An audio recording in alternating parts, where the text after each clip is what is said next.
They call him the Southern Moonlight Demon. Clevites is one of the top 4 demon lord. He freaking hates humans and sees them as nothing but bugs. But as fate would have it, during his crusade to wipe out the human race, a mere baby ends up softening his heart, and he takes the kid in as his own. Now he's forced to hide his real powers and blend in with humans, acting like some nobody. Right at the start of the story, a young girl accompanies her dad out to their farm. Once they're done, he tells her it's time to head back home. On their way, she takes a curious look around the house and notices a map of Edzi. Beyond the map, she sees there's nothing but darkness, just their continent completely surrounded by pitch black zones. It makes her wonder what lies beyond that darkness. With curiosity burning, she turns to her father, asking what's out there beyond their city. Something even he can't explain. Her father sees her curiosity, wishing he could offer an answer. But honestly, he doesn't know either. He explains that every human is born with this same drive, always wanting to know more. But every single time they've tried venturing into those dark areas, it's ended badly. He breaks it down for her, saying 4 mighty demons each control one of the 4 directions around Edzi: north, south, east, and west, and every expedition that's tried getting past them has been completely wiped out. The girl is stunned by this, trying to grasp how truly dangerous those zones must be, but it doesn't scare her away. Her father continues, saying that until those demons are defeated, they'll never find out what lies beyond the map. Still, he believes every challenge has its solution, mentioning the ancient treasures wielded by legendary heroes.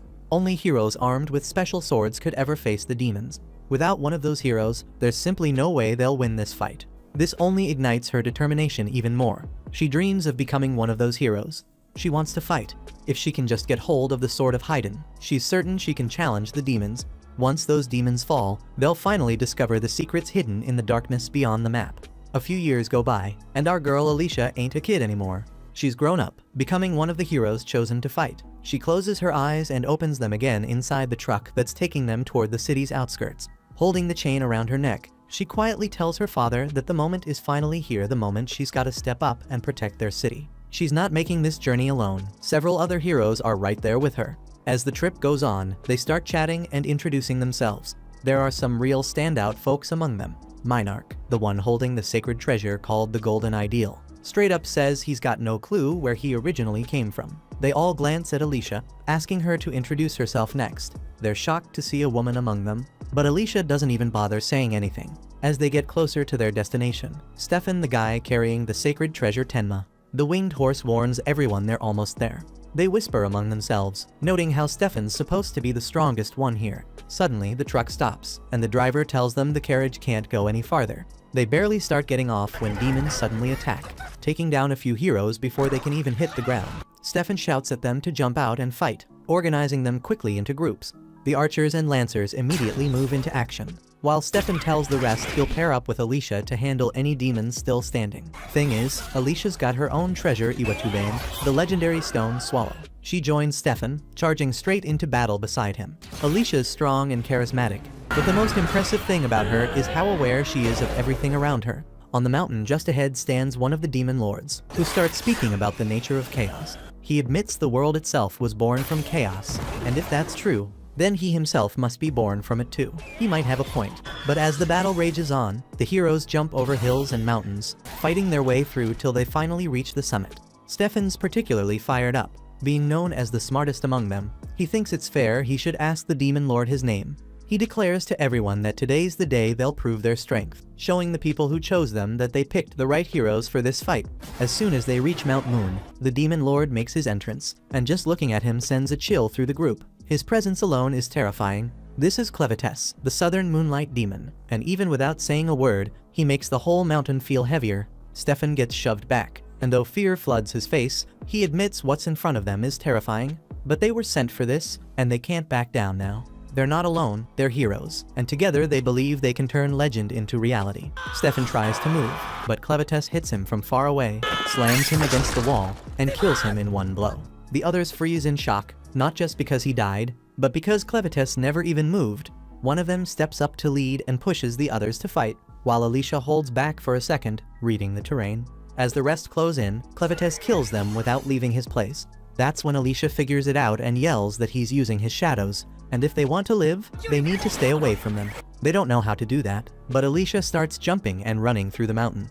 The shadow moves toward her, and she becomes the first to notice the attack before it hits and actually responds. Clevetess's eyes shine with surprise. Maybe this won't be as easy as the last group. He doesn't care, but it grabs his attention. This is humanity, and though he hasn't faced them in 1,000 years, what he sees now isn't what he remembers.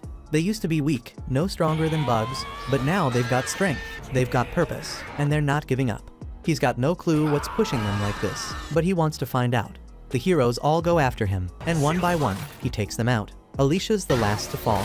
She's thrown into the sky, eyes closing as death reaches her, and in her final breath, she says sorry to her father, telling him she couldn't make her dream real. Over in capital Heidelart, the heart of the Heiden Kingdom, people are going about their day like nothing's wrong, completely unaware that something is coming straight for them. That something is Clevetess, bursts out from the mountain facing the city, and the moment he shows up, panic spreads like wildfire. The people run, terrified, but Clevetess isn't attacking them out of rage. He's just curious, doesn't give a crap about their lives, just wants to figure out what they're planning. He remembers that the ones who came after him before called themselves heroes, saying they were sent by the king of Heiden. So now, his goal is simple: cut through anything standing in his way until he reaches that king. Villagers scatter in fear, running for their lives, while the knights kick into gear, scrambling to defend the capital. Archers line up and launch their attacks, arrows raining down on him, but Clevetess doesn't even flinch. Instead of fighting back, he flies above the rooftops, gliding through the city so he can get to the palace and see for himself what kind of force is driving these people. The knights rush to reinforce the palace gates, firing more arrows, but nothing touches him. He watches their efforts with zero concern, and it becomes clear they're weaker than he expected. He lifts one hand, throws it at the wall, and the entire thing crashes down like it was nothing but paper. That's when the knights realize they're screwed. One of them takes off, rushing to warn the king that a demon is in the city. The king doesn't even look surprised. If a demon made it this far, then there's only one conclusion: those so-called heroes failed. He gets up from his seat and starts walking. There's only one thing left to protect now: the Blade of Heiden. Another knight runs in, shouting that the demon is tearing through the city and can't be stopped, and the king should hide. But if that thing really can't be stopped, then running is pointless, because no matter where he goes, it'll catch up to him eventually. The knights keep throwing flames and arrows at Clevetess, trying everything they can, but he knows nothing they do will change a damn thing. Still, there's strength in it. He remembers how Alicia's sword had managed to hit him and leave a mark. That memory sticks, reminding him that if humans are left alone, they'll eventually get stronger. He's not the one stepping into their world, they're the ones coming for his. And to him, that's all the reason he needs to bring the fight to them. The king moves closer to the door, ready to protect the blade, but as soon as he opens it, Clevetess appears. From the way the man looks, the crown, the clothes, the palace behind him, Clevetess doesn't need to ask, knows he's the king. Clevetess speaks in human language, and the king freezes. A demon speaking like a man that alone shakes him. He asks how a creature like Clevetess could even understand their words. But Clevetess already knows who he's talking to. He tells the king he's the only one who might be able to save humanity. He's not here for war, not yet. He's got questions, and depending on the answers, humanity either lives or dies. When he says humanity, he's not talking about just Heiden. He means Org, Don, Suladen, Bent, the whole damn world. His question is simple. He wants to know what kind of people they are, what twisted reasons made them march into the demon kingdom and attack his land. The king stares back without fear and says he's not answering a demon's questions. Clevetess doesn't ask twice. He cuts the king's head off right there and walks out without looking back. To him, that was enough proof. Humans are dangerous, and that makes them a threat. So now, they must be destroyed. But he knows he can't do that alone. He needs allies, a group that can follow him and help him finish the job. As he leaves the palace, a sharp cry echoes through the air. A baby, held in the arms of a dying mother, screams in pain and fear. Clevetess hears it but barely reacts. It's just another human. But the mother speaks, begs him to save the child, her voice low and broken. Clevetess stares, surprised she's even speaking to him. She's begging the one who plans to end everything. He tells her if the kid dies, she should blame the fact he was born human. But the woman answers through her pain, saying the baby never got to choose how he was born. Clevetess couldn't give a shit. But he looks her in the eye and says if she wants him to spare that kid, then she better give him a reason why. She struggles to speak, reminds him she's dying and can't prove anything right now, but says one thing with full certainty: the child will prove his worth when he grows up. And with that, she takes her final breath. Clevetess stands there, silent, then picks up the baby. He's not buying it, but watching a human grow doesn't take much effort. So if this kid's gonna prove something, he'll wait and see. Across this wide land, 5 main human races live in different parts of the world. First, the Kingdom of Don holds the biggest population. Then come the Orgites, brave and fierce with horns on their heads. Next are the Sladens, quiet types who avoid dealing with anyone outside their kind. Then the Benti, demonic in appearance, but loaded with raw power. Last, the Hydanians, the smallest race, looking the most like normal humans. They're also the smartest, known for crafting weapons from a rare crystal called arcanosite. But only the royal bloodline knows the true method behind it. They've been selling those weapons to the Dawn race, and that deal led the two races to take on missions together, forming mixed bloodlines. Even so, full-blooded Hydanians are now rare. Outside their kingdom, wild dark beasts roam, violent and uncontrollable. Deep in the Luna Mountains, Clevites, in his massive form with 9 long tails, scares off a few beasts that tried to eat the baby. The kid cries out, loud and scared, and Clevites worries this little creature might not last long if it keeps screaming like that. He wraps around the baby, thinking how to shut him up for a while, then gently taps the child's forehead with one claw, and the baby falls asleep. While staring at the baby, Clevites starts to get the feeling it's about to drop a little surprise, and sure enough, not long after, the kid wakes up crying while unloading a nasty mess that hits his nose hard.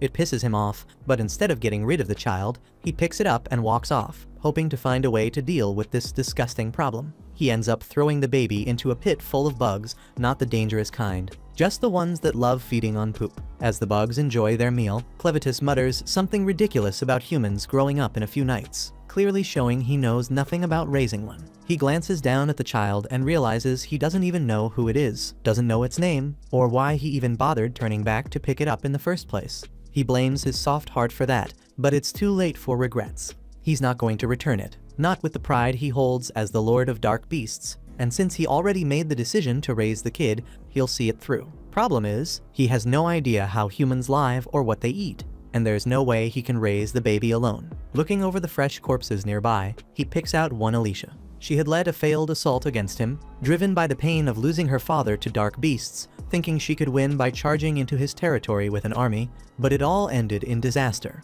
Now, she's the one he chooses to bring back. With a wave of dark power, he revives her. The moment she wakes up, she tries to attack, but quickly notices her sword is gone and her comrades are nowhere in sight.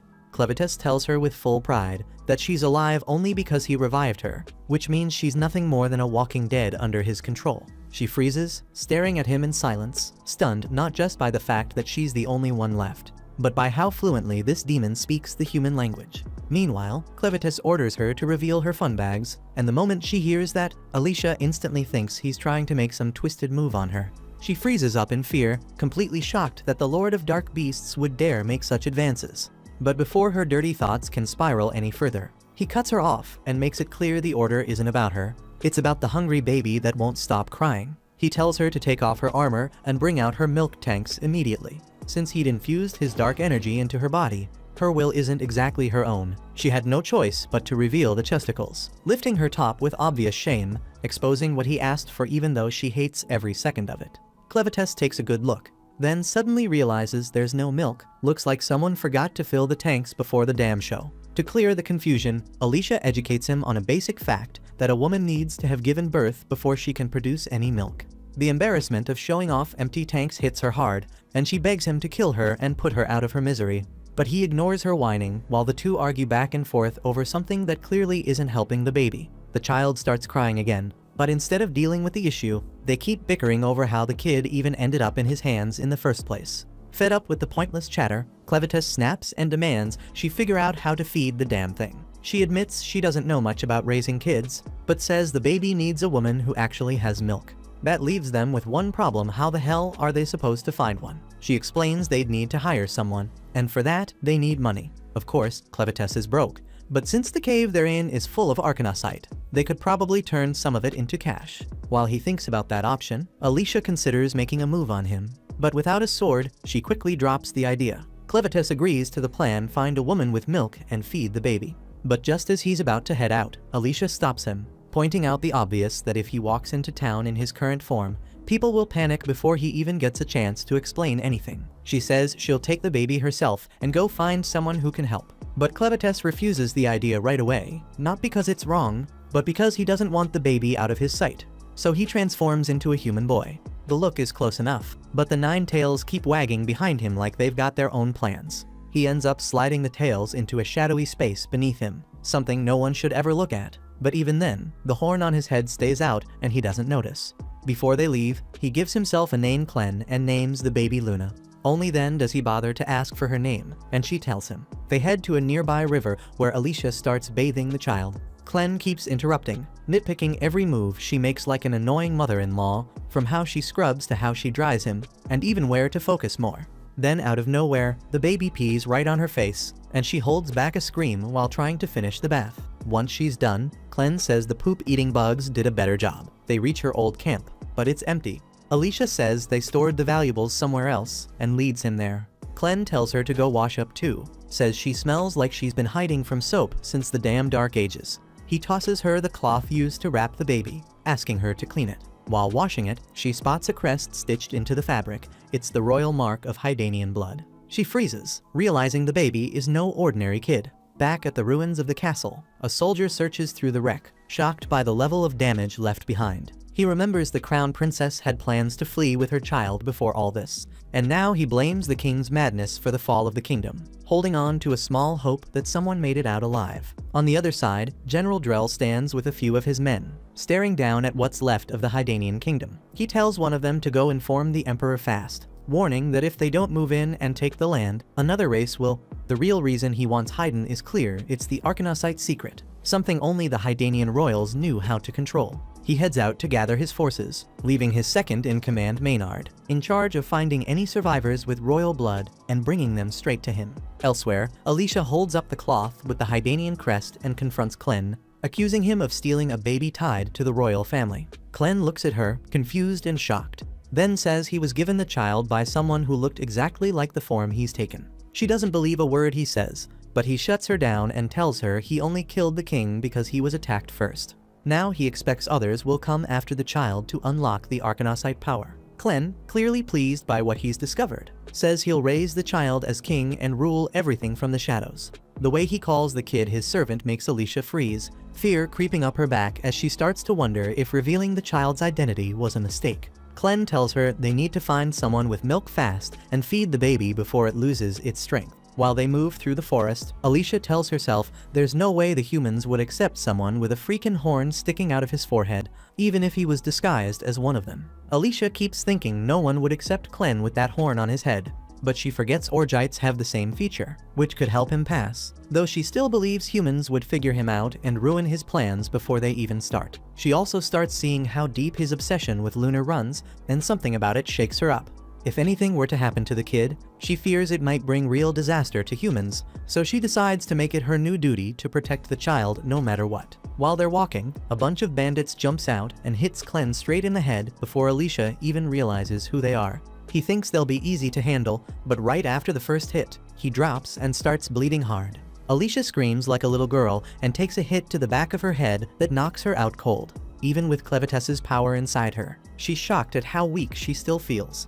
Later, she wakes up and thinks for a moment she's surrounded by her soldiers heading into battle. But before the dream settles in, Clen's voice cuts through, calling her a fool and telling her to wake up. That's when she snaps back to reality and sees they've been captured by bandits, with Clen smirking like he's not even worried. They're sitting in the bandits' carriage surrounded by a bunch of other captives. Clen's just chilling with baby Luna in his arms and wearing this calm-ass grin, which honestly freaks Alicia out even more since she's got no clue what's running through his mind. She notices Luna sleeping quietly and asks Clen how he managed to settle her down. So he explains that Luna was fussing earlier, but the second she saw those bandits' busted faces, she passed out cold. Alicia carefully moves past the other prisoners, edges closer to Clen, and whispers, asking why the hell one of the strongest demon kings who ever lived let himself get caught. She figures that when Clen changed his appearance, he probably weakened his powers too, which explains why he got knocked out in one hit. Clen nods slowly, admitting she's close, but not exactly right. Changing his form made him as physically weak as a regular human, something he didn't realize until after he got sucker punched.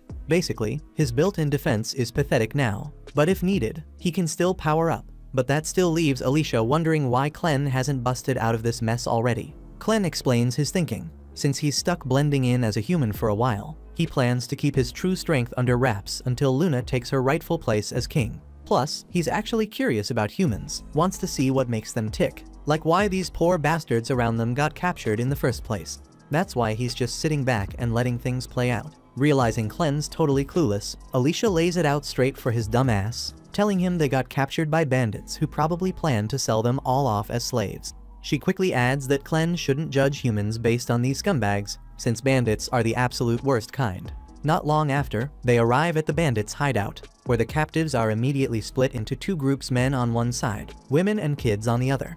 Suddenly, one guy tries to make a run for it, and Dagarn, one of the bandit bosses, just cracks a twisted grin, knowing the poor fool just signed his death warrant. Right on cue, another bandit chucks a dagger straight into the guy's back, dropping him instantly. With that idiot gone for good, Dagarn turns back to the terrified crowd, warning them not to pull anything stupid, unless they want to end up dead too. He then locks eyes on Alicia, orders her to come with him, and before she can even protest, he grabs her roughly and starts dragging her off to his room, determined to find out exactly what she's hiding. Clen's still standing there looking lost when a woman named Carm, who seems to run the women and babies side of this shady-ass operations, spots him just staring into space. Noticing he's got a newborn in his arms, Carm calls her servant Neru to take care of Luna.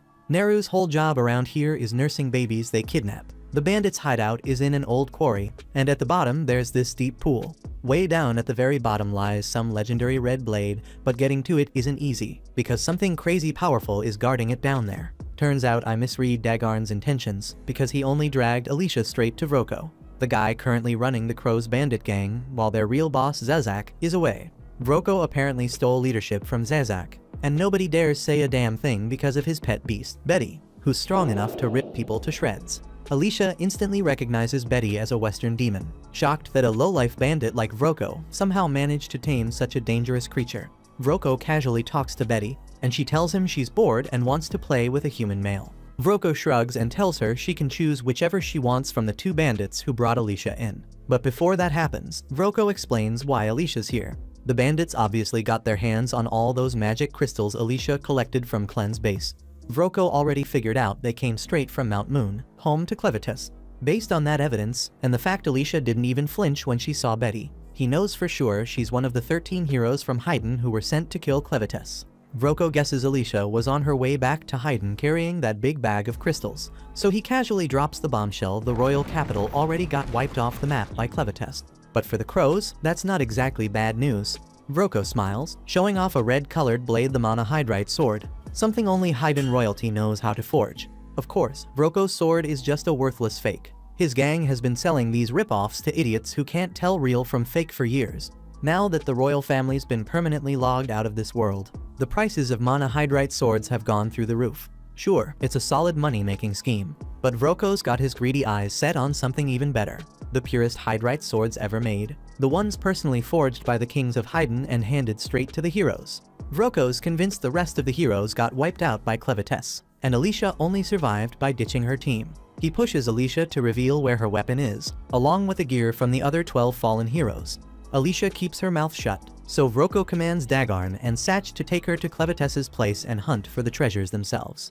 Dagarn throws out the idea that maybe they should bring Alicia along to grab another treasure they're already tracking, but Vroko shuts him down quick, insisting on sticking to their original plan. He even gives Dagarn and Satch permission to have some fun with Alicia before they head out, just to keep her from causing trouble on the road. At the same time, Clen's stuck waiting tables at the Bandits Inn, run by Karma. He watches quietly while bandits constantly hit on Karma, silently disgusted at how terrible these guys really are.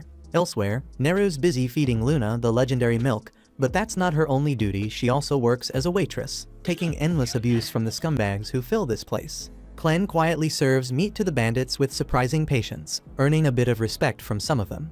But Karma picks up on something off about him. Everyone around assumes Clen's an orc because of his horns, but his skin's too pale and his eyes have the look of a cold-blooded killer. Two bandits start hassling Neru, dragging her off to put her through hell all night, leaving her bruised and battered. Neru doesn't complain though, and once they're done, she just silently returns to the inn to nurse Luna again. Shortly after, the two bastards who abused Neru suddenly get weak and dizzy, and moments later they're completely wiped from existence.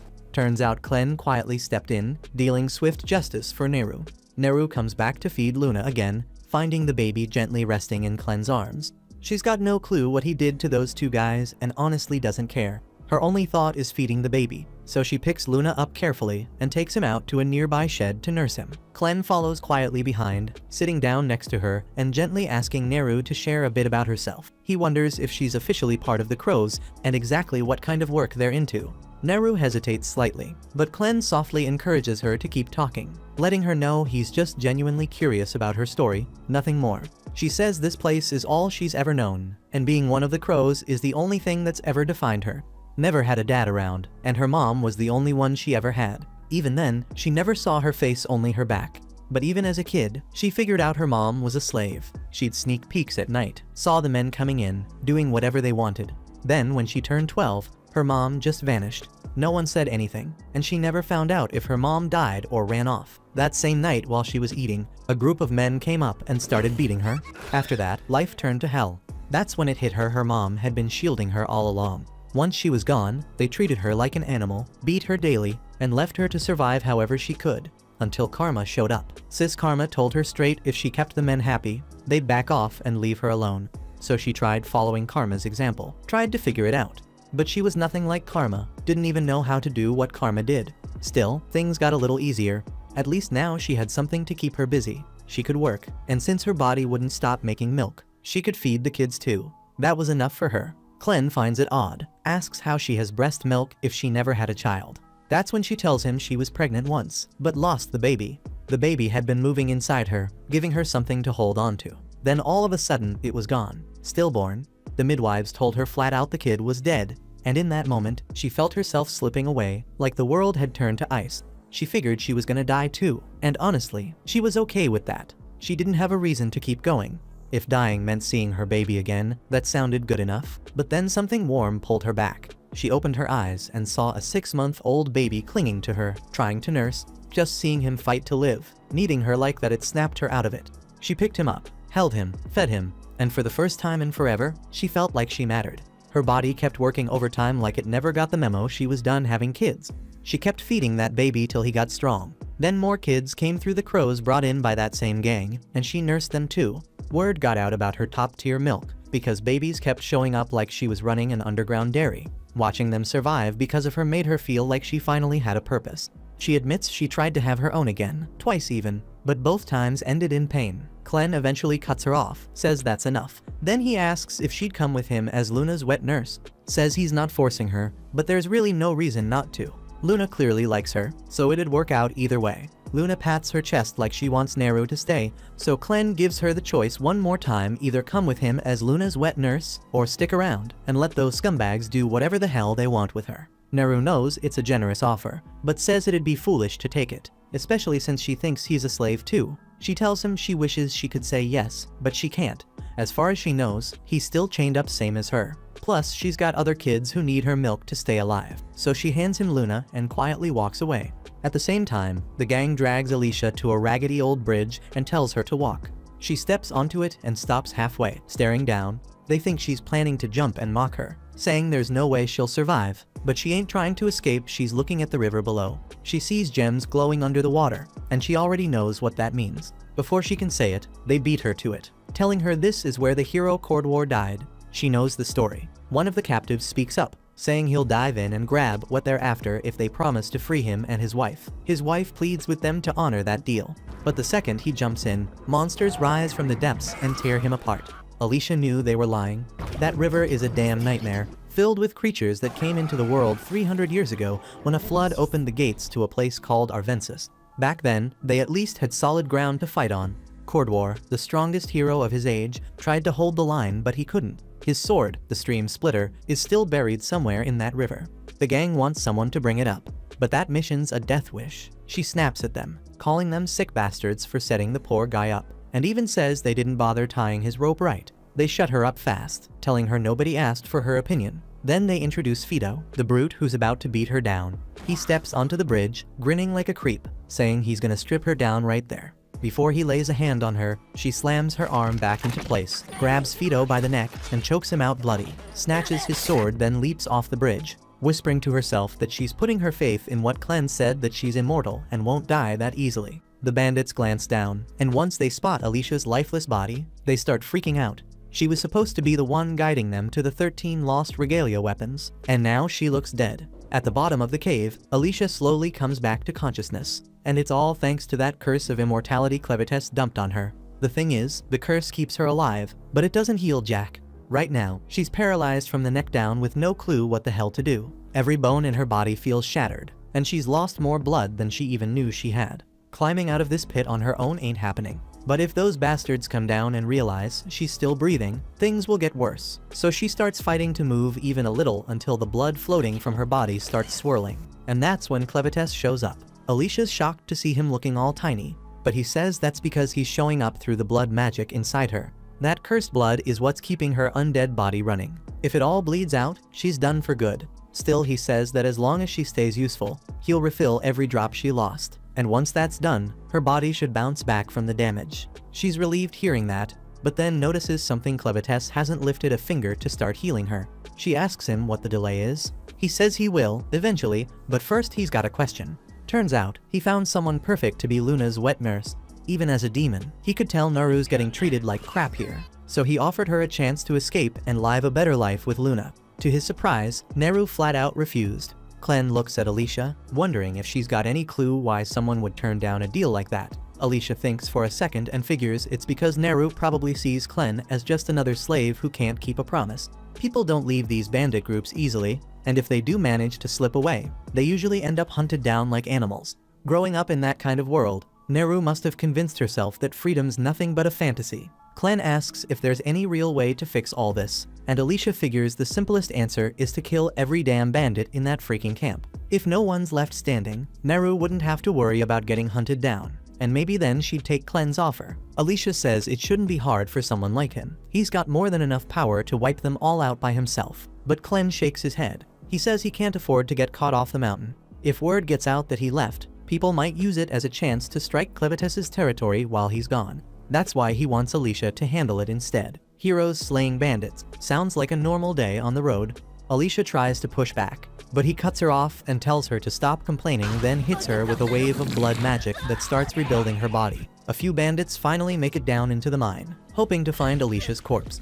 What they see instead messes them up bad. Her limbs are twitching and jerking as bones snap back into place, muscles twisting like snakes under her skin. The pain is brutal, but once it's over, she's back on her feet, fully healed. They have no clue how she's even alive after that fall, but honestly, they don't care. As long as she's breathing, they can still use her to find the 13 regalia. They know she's a hero, so they stay on guard, thinking they'll be fine if they rush her all at once. But one cocky bastard decides to go in solo. He slashes her shoulder, but after everything she just went through, that pain's nothing. Alicia grabs his arm, smashes him in the face, then snatches his sword and yanks off his eye patch. She's still pissed she's even stuck in this mess, but these guys aren't worth sparing. If they can't be saved, then she'll do what she has to. Scene flips to Clen, dead set on one thing, tracking down Naru and showing her freedom's the real deal. At the same time, Naru heads back to the tavern, where Karma's been waiting. She's been worried sick, seeing Naru come back all bruised and broken again. It hurts her,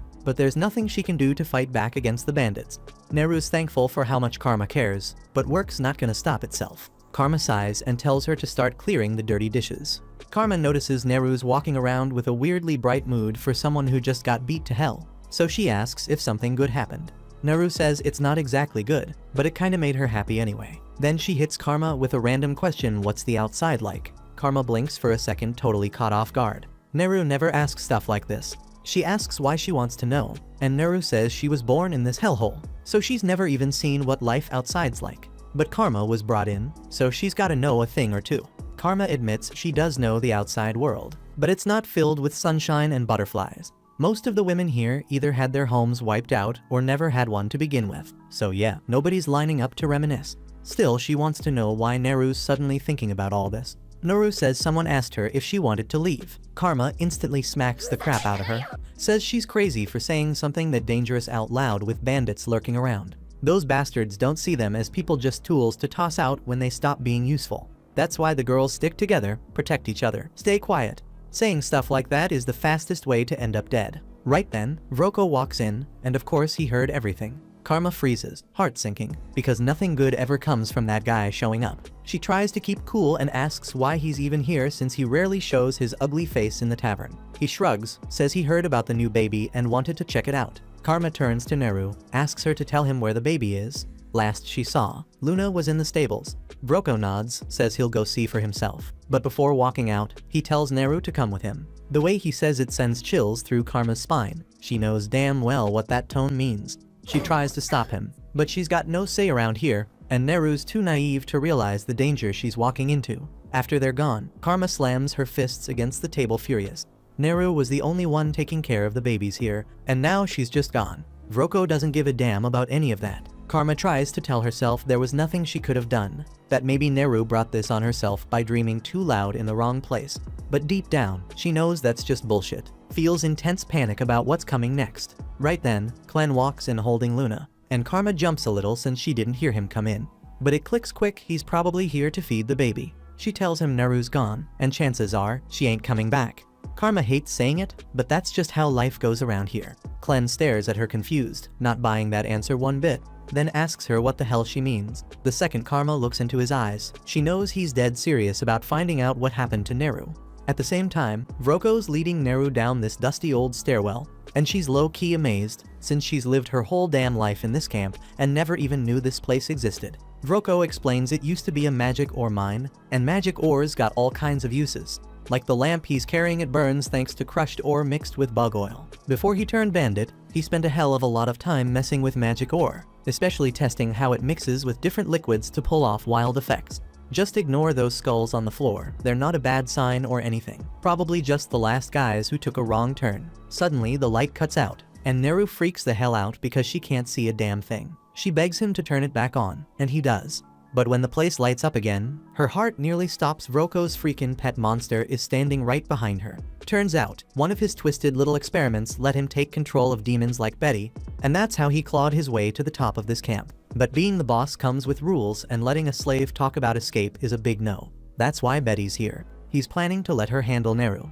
The second Neru realizes what's happening, panic hits hard. She turns and bolts, trying to find any way out. Vroko, cold as ever, tells Betty to eat her, and the damn monster comes charging. As Neru scrambles for her life, the only thing running through her head is Clen's offer. Deep down, knows if she'd said yes, none of this would be happening now. That's when she spots Clen holding Luna at the far end of the tunnel, and the last thing that flashes through her head is how bad she feels for not being able to care for Luna anymore. Normally, this would be the part where Clen swoops in and saves the day, but nope. Betty swallows Neru whole, and just like that she's gone. Luna bursts into tears, watching the nightmare play out, but Clen doesn't flinch. Says that's how this world is. Magic beasts gotta eat, and he can't blame Betty for doing what comes natural. If anything, it's his own damn fault for showing up too late.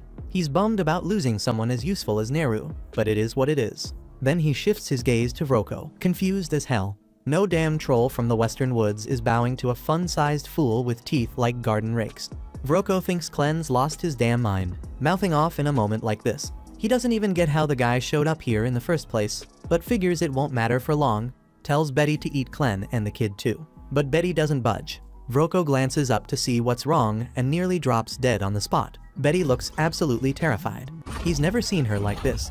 She won't even step near Clen, shaking so bad she ends up puking Neru back up. Neru's all messed up, half melted from stomach acid, missing a damn arm and a leg. But somehow, she's still breathing. Clen calmly removes the acid, then places Luna down beside her so the two can be together for whatever time Neru's got left. Then, without Vroko noticing, one of Clen's shadows picks up both Neru and Luna and floats them away. By the time Vroko turns back, they're gone. He stands there stunned, thinking Clen must have used some kind of magic. But Clen doesn't even know what the hell magic is.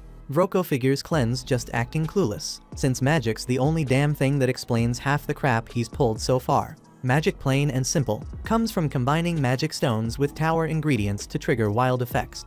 Like that nasty brew Vroko's hiding in his coat crafted using those stones, a bunch of herbs, and the squirming larva of a parasite fly. The mix turns anyone who ain't him into a drooling moron. That's how he got Betty to obey his every command without a second thought. He dumps the potion into his fire pit, creating a thick, strange vapor. The instant Betty inhales it, her eyes glaze over, and she launches at Clen, blinded by fury. Clen gets tossed across the cave like a sack of potatoes, since he can't tap into most of his strength while stuck in this flimsy human body. As he's flying, the only thing racing through his head is how pissed he is that Alicia never gave him a damn warning about any of this magic stuff. Meanwhile, Alicia's still busy hacking her way through the bandits, and she's already dropped 8 like it's nothing. But that's barely scratching the surface, and the bargain bin sword she swiped from one of them has already snapped. If she wants to clear out the rest, she's gonna need something a hell of a lot better. So she bolts straight out of the flooded cave. There's close to 50 left, and even with her undead body, stamina's still a thing. If she burns out before finishing the job, she's screwed big time. She reaches the lake, but the monsters are already circling up top waiting. Jumping in now's asking to be dinner, so she climbs to the top of the scaffolding instead, baiting the idiots to follow. Once a crowd builds up, she slices the main rope, dropping a dozen into the water all at once. The monsters snap, turning the lake into a bloodbath, while Alicia hides in a barrel. She doesn't need air, so she lets herself sink to the bottom, where the legendary blade's supposed to be buried beneath the silence. Even so, holding her breath until she hits the bottom is way harder than she thought. That pain and pressure she prepared for kicks in fast. Her senses start to fade, and her chest's on fire from the lack of air. She knows she won't die even if she runs out of breath, but it still takes everything she's got not to panic and swim back up like her body's begging her to do. After a while, she hits the lake bed and rolls out of the barrel. She sees the red glow of the magic sword not far off, so she forces her heavy body to swim toward it. If she can grab that sword, things will shift. Getting back to the surface will be a breeze, but right before her hand touches it, a massive red eye pops open. That's when she realizes she didn't reach the lake's bottom, she landed right on top of a sleeping giant monster. The beast rises, launching her backward with a surge of water. She figures this is the same creature that took down the legendary hero. But instead of freezing, she focuses back on the sword and makes a move to grab it. Before she can reach it, the monster opens its mouth and starts sucking her in. The pull's too strong. She grabs the sword at the last second, but her arm gets stuck between its jaws. Then something snaps in her. A rush of memories hits her all at once, pushing her to fight back.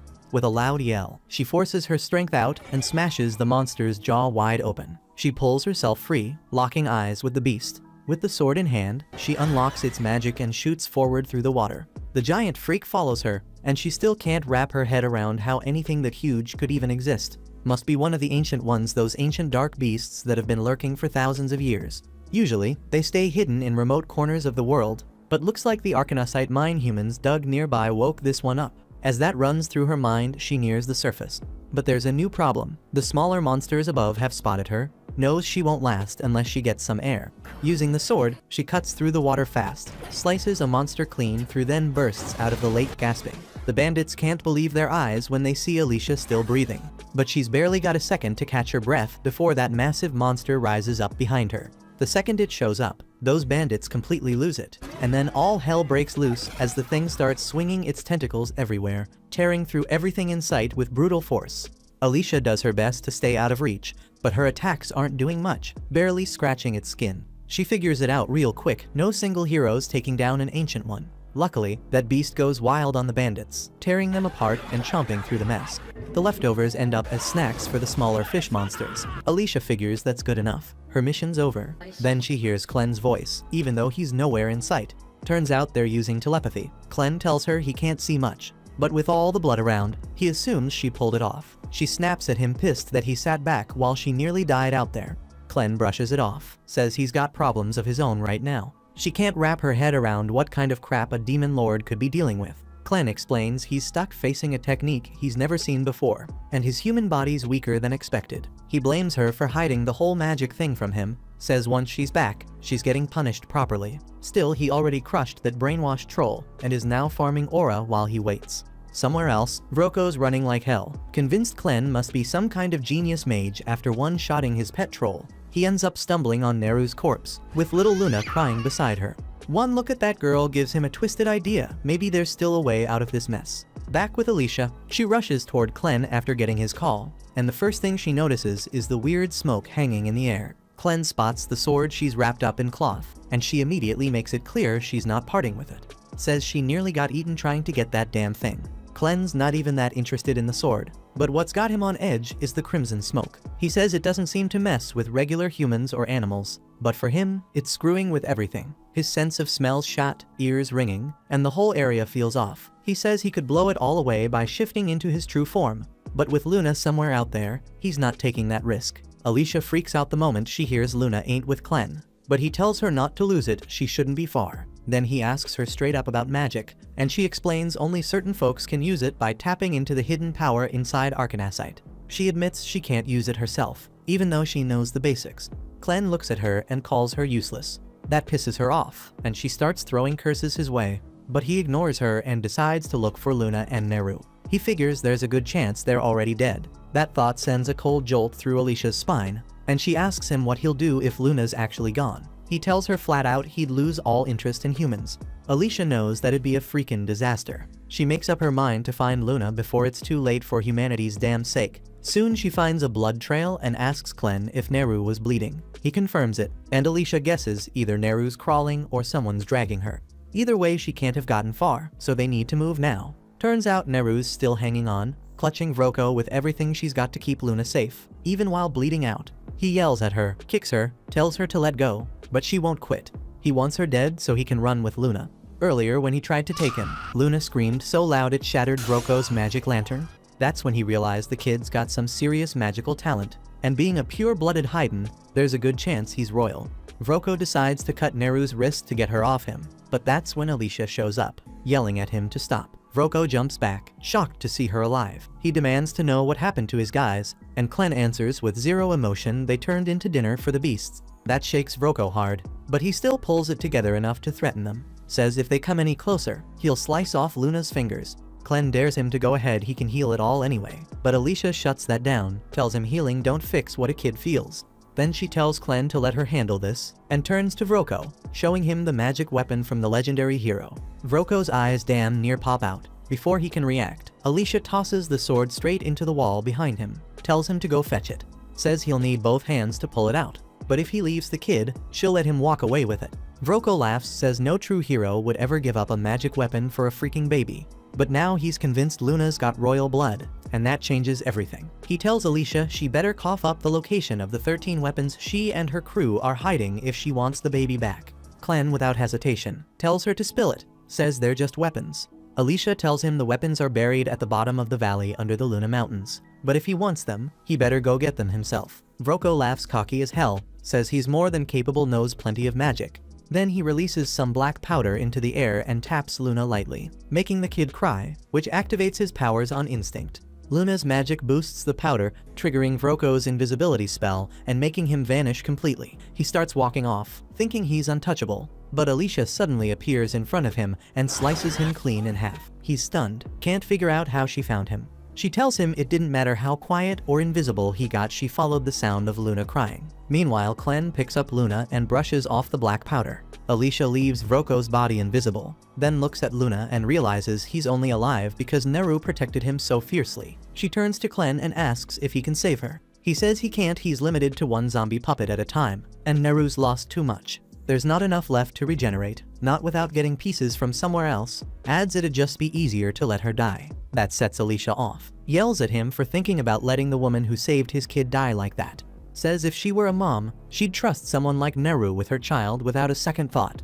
Clen stares at her, then finally agrees to save Neru, but says he'll need all the mana he poured into Alicia's body. That means she's gotta die. Alicia doesn't even flinch. Says she's fine dying if it's for someone else. Says that's what being a hero means. Clen nods once and ends her life immediately. Not long after, Neru opens her eyes, shocked she's still breathing. But even more surprising, her body's been completely rebuilt. Clen didn't just save her, he restructured everything. She looks at him and asks if he brought her back, and he tells her yes, but it's the hero she should be thanking. Says it took a while to fix her up, and by the time he was done, Alicia's body had already started rotting. But now that he returned the mana, she should be waking up soon. A few seconds later, Alicia jolts up like she's starting a breakdance set, and the first thing she does is look for her sword. Clen hands Luna over to Neru and says her new name's Nelaru now. Says she's part of their crew from here on out, but this time Nelaru happily agrees. The next morning, Clen takes Alicia's sword away, and she's clearly upset. But he calmly explains that having it out in the open will only attract trouble. He tells her he's keeping it hidden in his shadow for now, ready to bring it back if needed. Meanwhile, Nelaru finishes packing up a bunch of gear taken from the bandits and even finds a decent outfit for Luna to wear. Alicia watches her moving all that luggage and asks if it's not too heavy. Surprised she's handling it on her own, but Nelaru says it actually feels pretty light. That's when Alicia remembers that Nelaru lost a large portion of her body the day before, nearly dying in the process. Clen must have replaced those damaged parts with something stronger, though Alicia still has no clue what he did to save her. Then Nelaru steps closer and offers to carry Alicia's sword for her, saying she just wants to help. Alicia awkwardly explains she doesn't have the sword anymore, and Nelaru pauses to think, recalls hearing something about Vroko stashing away some fancy swords in his desk. Hearing that, Alicia lights up and begs Clem to let her grab a replacement, even just a regular blade. Clem knows full well she's pretty much useless in a fight without a weapon, so he agrees. Alicia immediately rushes off toward Vroko's office, excited to see what she can find. With the bandits wiped out and the slaves long gone, the place is mostly deserted now. Clem casually asks Nelaru if she's going to miss this place, but she quickly replies that it only holds bad memories and she's glad they're finally leaving. What really bothers her though is not getting to say goodbye to Karma. Hearing that name again, Clem realizes he might have made a mistake earlier, but before he can say anything, he's suddenly hit from above and sent flying. Back in the office, Alicia finds a small stash of coins, a leather armor set, and one decent sword tucked in the drawer. She's satisfied and starts heading out when suddenly, Clem crashes straight through the wall, slamming into the desk right in front of her. Clem then mutters that he still hasn't gotten used to how damn fragile this human body is, always getting tossed around like a ragdoll. Before he can say a word, Gart bursts through the hole in the wall and Alicia instantly senses how strong he is, so she raises her sword without hesitation. But in the next moment, Gart throws a savage kick that slices the air and leaves a small cut across her face from pressure alone. He's impressed she managed to dodge in time, but he doesn't think she'll last long, and starts pummeling her with kick after kick until she stumbles. Then he jumps back and sends out a violent gust of wind that blasts her straight through the roof, crashes outside hard, but somehow still stands, and that earns her some respect from Gart, who tells her he's not here for her anyway, just wants tiny-ass Clem, so if she drops the sword and walks away, he'll let her go without another scratch. Alicia doesn't believe a single word coming out of his mouth, thinks he's just another bandit trying to survive. She wishes she had the stream splitter in her hands right now, but since that's not an option, she decides to use one of the techniques she picked up from Haydn. She clears her head and tunes everything out until the only thing she can focus on is taking this guy down. Suddenly her steps become sharper, her rhythm tighter, and the sudden shift in her movement catches Gart by surprise. Just as she's about to land a solid strike, Clem suddenly shouts at her to stop. Her body freezes before the blade hits, but the fury in her eyes hasn't cooled off, so Clem rushes in and snaps her out of it before she does something reckless.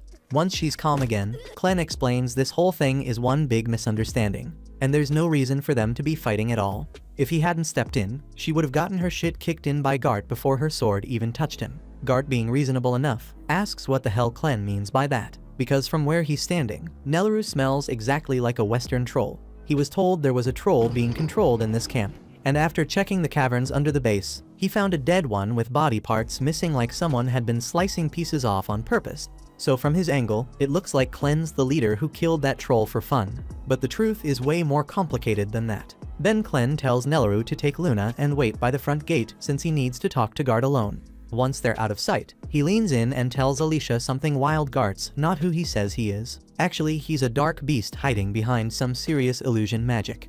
Alicia's jaw practically hits the floor. Had no clue there were others out there like Clevites who could pass for human so naturally. But Clem explains it's all just a trick. From what he knows, there's only one creature strong enough to pull off illusion magic that advanced, and that's the dark beast of the west named Zafthir. Clem doesn't get along with Zafthir though, and he's not exactly eager to run into him. Meanwhile, Gart is stunned that Clem figured all this out so quickly, so he presses him asking who he really is. Clem's not about to spill the truth, so he lies, claiming he serves under Lord Clevites, another dark beast. Gart buys it, drops the illusion, and reveals his real form, a giant bird monster loyal to Zafthir. Now that he's shown his true face, he asks Clem to do the same. Clem responds by unleashing one of his shadow tails, enough to prove he's not bluffing. That's all Gart needs to call a truce. But Alicia's head is spinning, there's way too much to process. If there are more dark beasts out there walking and talking like humans, then what the hell were the heroes even fighting for back when they went after Clevites? Clem catches that look on her face and tells her to chill out. There aren't that many beasts who can pull off a full human disguise. Outside of Zafthir, nobody else even bothers, since most of them don't care enough to get mixed up with humans. From there, Gart wants to know why Clem's got a human tagging along, but Clem plays it off, saying Alicia's his servant now, bound to follow whatever he tells her, using her as a guide while he figures out the human world. Same thing goes for Nelaru and Luna, they're part of the plan, but he's not about to hand over any more details. Gart shrugs it off, but lays down one warning. If Clem steps in his way, he'll have no choice but to kill him. Clem just smirks and says he's welcome to try, but taking him down won't be easy. Now that Clem answered one of Gart's questions, he says it's only fair he gets to ask one too. Before that, Gart mentions Zafthir might be planning to wipe out all of humanity, and that just doesn't sit right with him. From what he remembers, Zafthir always seemed fascinated by humans. The Orgites in the West even worship her like some god, so why the hell would she suddenly decide to erase them all? Guard agrees to explain. 3 days back, he found out that some dark beasts in the West had lost their kids. That alone didn't seem too unusual, but what got him thinking was a strange vial someone left behind at one of the scenes. It made him suspect humans might be involved. He took it straight to Zafthir, told her what happened, along with 9 other similar cases he'd uncovered. She believed him, though it caught her off guard since she'd always treated humans with kindness. Still, she didn't waste time, told him to look into it. And if humans really were behind the kidnappings in the forest, then she'd wipe them out without a second thought. Clen pauses, thinking back to something he heard during the interrogation with Karma. She told him that every child born in their camp gets sold off to some mysterious group of men because of their talent. That's what Rocco had planned for Luna too. Putting the pieces together, Clen suspects there's a link between the missing Dark Beast children and those human kids being sold. Since talent was part of the deal, he figures magic must be playing a role here. Then Alicia hears that, and her whole vibe changes. Clen picks up on it and asks if she knows anything. She says magic isn't exactly her specialty, but the idea of kidnapping children for magical talent sounds like something the wizards would be behind.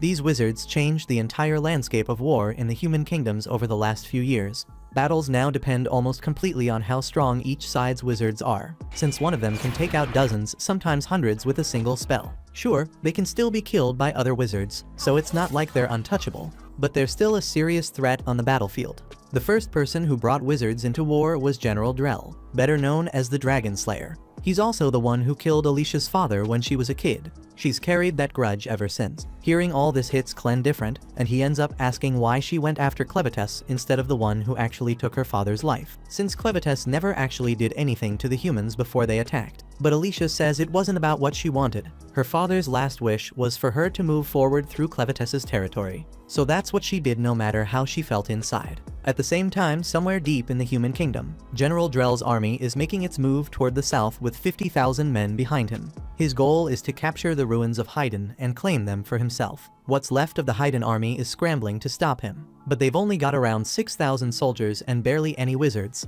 so they're in no position to hold their ground. Mikkel wonders if reinforcements are on the way, but with how things are looking, it'll take at least 3 days before anyone shows up, which means they're on their own for now. Even so, Commander Rhodey is not ready to give up. Tells Mikkel they might have a shot if they can make it to the fortress at Highgate and shut the gates behind them. That way, even with the odds stacked, they could still stand their ground against Drell's forces. The problem is, that plan depends on the soldiers already stationed there playing along. Rhodey had sent them a letter explaining the whole situation, but since he hasn't gotten any kind of reply, he figures things must be just as messy inside that fortress. Neither Rhodey nor Mikkel knows for sure whether the rumors about Clevites wiping out Haydn are true, but if Bolate sent Drell out to take it, then odds are the kingdom has already fallen. If he had to bet, Rhodey thinks Drell's after the Forge of Haydn, since it's impossible to craft real magic weapons without it. Mikkel agrees that letting the Bolates get their hands on it would be a nightmare, but says there's more at stake than just weapons. That forge isn't just ancient, it's one of the oldest magical relics in existence. If the magic-hungry Bolates manage to unlock its secrets, no one knows how far their power might go. With something like that, they could take the whole continent for themselves. And that's exactly why Rhodey says they've got to be stopped no matter the cost. Back on Drell's side, he's having a private talk with his strongest wizard, Maynard. Maynard reports that he confirmed Haydn's been destroyed by Clevites and the royal family's been wiped out. Everyone except one, the 6-month-old crown prince. He's the last of the bloodline, but no one knows where he is now, so Maynard can't say if he's alive or gone. That said, he also heard from a group of bandits recently. They found a baby, and the description sounds a lot like the prince, so Maynard figures it's worth digging into, and Drell gives him full authority to do whatever it takes to find that child and bring him back. At the same time, Clen and the crew reach a small town, so Nelaru brews him a cup of coffee while they wait for Alicia to pull in some info. Clen has never even heard of coffee, so he asks what it is, but Nelaru isn't sure either. It's just a pricey drink, one Vroko sometimes had her make. So she grabbed a pouch of beans on the way out thinking Clen might enjoy it, and he decides to give the strange bean drink a fair shot, waits for it to cool, then takes a sip and is surprised by how good it tastes. Nelaru is relieved he enjoys it, yet there is something on her mind she wants to clear up, and brings up that strange man who attacked Clen back at the camp, says he vanished and that felt wrong. Clen breaks down the whole wizards and magic thing to Alicia, and once Gart hears it, he says he's heading out to report back to his master, so they will not be seeing him for a while. Clen adds that even if they cross paths again, he will not strike at them, since he no longer thinks they are suspicious. Right after, Alicia runs up the hill with bad news gathered from the villagers, says the situation in Haydn is a total mess. Bolate broke past the border and pushed an invasion deep inside, so Haydn is fighting back. But with the king dead and the capital ruined, there is no chance they can win, the streets filling with fear. Even the country of Eslan tried to slow Bolate's advance, yet it barely changed anything in the end. Clen wants to know why Eslan would step in for Haydn when they are not party to this conflict, so Alicia lays it out. Eslan has been at war with Bolate for ages, yet right now they stand weaker, so they do not want Bolate getting the Haydn forge, since that would make them unstoppable, and even if Bolate seized the forge, they could not run it properly without someone of royal blood. But the biggest issue is that Haydn is outmatched, since Clen killed their king and they have no sorcerers to bring into battle, so at this rate Haydn will be erased from the map before long. That sounds bad, but Clen still does not see a reason to care, since his only goal is to make Luna king, so whether Bolate takes Haydn or not, it changes nothing for him. But Alicia tells Clen it does matter, because if Haydn turns into Bolate territory, Luna will never become king. Under Bolate rule, only citizens born in Bolate can sit on the throne, and from Luna's features it is obvious he is a pure-blood Haydnite, so he would end up an outcast under Bolate rule. On top of that, pure-blood Haydnites are rare and highly sought after, since their blood is the key to refining Arcanasite properly, and with a man like Drell leading the push, there is no telling how far he will go. Drell is the one who killed Alicia's father, and it was not because of a war. They had been friends once, and years after the man retired as one of the country's greatest swordsmen, Drell showed up and forced a duel to the death, just to prove he was the better swordsman. Then after mortally wounding him, Drell looked Alicia in the eye, and for no reason blew their house up too. Alicia was furious, ready to grab her father's sword and charge, but her father stopped her. He knew Drell would cut her down the second she touched that blade. So in his final moments, he begged Alicia not to let revenge blind her, said that path leads to a war she would never return from, and asked her to become a hero who saves people, promising he would always be watching over her. Having felt Drell's cruelty firsthand, Alicia tells Clen the only way to secure Luna's future is to stop Bolate and drive them out of Haydn. Clen understands Alicia is right, but he is still annoyed he has to protect a place he once decided to destroy. Alicia is relieved he will help and says she will get ready to leave at once, but Clen tells her to stay. If he is going to step in directly, he cannot let anyone think he is doing it just because Alicia asked, so he needs a reason to confront Drell. And the fact that Drell has been kidnapping Dark Beast children to build his wizard army is reason enough. It also gives Clen a chance to see how strong these wizards really are, and that thought gets him a little excited. With that in mind, he is sure Alicia wants payback for what Drell did to her father. But her father's last wish was clear: he wanted her to be a hero, not someone ruled by revenge. Alicia's still carrying that promise she made, but after all that's gone down, she can't bring herself to call what's left of her a hero, feeling more like an empty shell stuck serving him. Clen doesn't fight her on it, just asks what being a hero really means to her. She might not believe she's one, but he's dead sure Nelleru does, since the girl's whole life got better because of what Alicia's done. That hits home, so she agrees to stay put. Then Clen shifts into his other form and tears off through the forest straight toward the Bolate army. Now the Bolate army has already broken through the second fortress on the road to Haydn, so Rhodey starts to worry hard. If nobody stops them soon, they'll hit Hydrat before long. He races along the cliff with Mikkel and says there's a shallow river ahead, so if they're going to stop that push, or at least slow it, this is their best shot right now. Meanwhile, Alicia guides Nelleru and Luna into the city, and as they walk down the street they hear the hard thuds and ragged yelps of someone getting the shit beaten out of them. Alicia stiffens at first, then realizes it's one of the bandits who somehow lived through her attacks, so she's not interested in stepping in. People here know exactly what those bandits did, so once they recognize who he is, there's no chance they let him walk away now. Nelleru still trembles a little since that creep used to torment her all the time, but Alicia tells her there's no way he'd recognize her after how much she's changed. At that point, the bandit does recognize Alicia, so the second he spots her, he tries to flip the crowd by yelling that she's the hero who released the giant sea beast in the mine shaft. People turn to see who he's talking about, yet by then Alicia has already slipped away, and even if they had seen her, it wouldn't change the fact he's a bandit who got caught. In the end, the townspeople hang every bandit they find inside the walls, but they're rattled by everything swirling lately. First came Clevetess's attack, then the Bolate army, and now an ancient octopus monster, leaving them worried the next nightmare could be radioactive wasps or glacial worms. But still, no matter what shows up next, they swear they'll protect their town from any threat. At the same time, Alicia and Nelleru search for a place to stay, but the whole town is on high alert, so every step feels watched and every doorway tense. Without wasting time, they keep moving. Before they head into the inn, Alicia asks Nelaru not to refer to her as a hero, since she wants to keep her identity tucked away for a while. As soon as Alicia pushes the front door open, two big men posted on either side jump in and accuse her of being one of the bandits. Alicia freezes for a moment, unsure how to handle it without turning the hall into a scene. When the men's mother steps in and tells them to stop bothering the guests, Phil tries to justify it, says Alicia looks suspicious because she wears an eye patch and carries a sword. Yet with everything that has been going on lately, walking around armed is reasonable. But it is not common to see someone traveling with a Haydnian baby. So Kari asks Alicia for an explanation. Alicia tells her that she and Nelaru serve as guards for a very important person, and right now their job is to protect this baby at all costs. That sounds convincing enough to Kari, and while she is sure there is more to the story, she does not intend to pry into a paying customer's business. She asks what they need, so Alicia says she would like a room for two, preferably with a bed comfortable enough for a baby. Kari tells her the rate is 2 silver coins a night, so Alicia pays for 2 nights on the spot, and Kari assigns them the first room on the left. At that point the path is clear. Then she orders her sons to help carry the luggage upstairs. Pete steps behind Nelaru and offers to take the bags.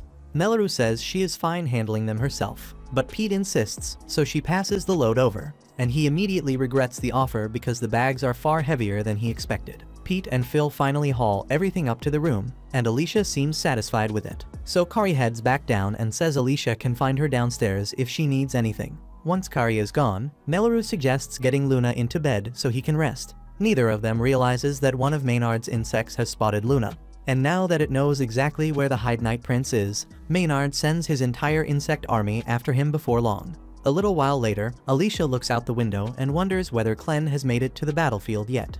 But then Nelaru calls her over and points out Luna's first baby tooth. Minutes later, Kari knocks on the door to tell Alicia and Nelaru their food is ready. Then she notices Luna still asleep, so she tells Alicia to come fetch it and take it back up to the room. Alicia follows her downstairs, and Kari points at the platters set at the end of the table, so Alicia heads over to grab them without wasting time. On the way, she catches the bar crowd murmuring that this whole mess is on the heroes, their voices low and heated. If they had not gone out and challenged one of the Beast Lords, then Clevites would not have leveled Haydn, and the Bolates would not have started this war in the first place. Public opinion of heroes is rock bottom now, and folks feel they have every right to be angry, since the so-called heroes only made life harder in the end, and that sentiment spreads from table to table. Alicia turns to go back upstairs, then a dark beast presence brushes past her senses, and right after that something smashes through the downstairs window with a thud that shakes the room.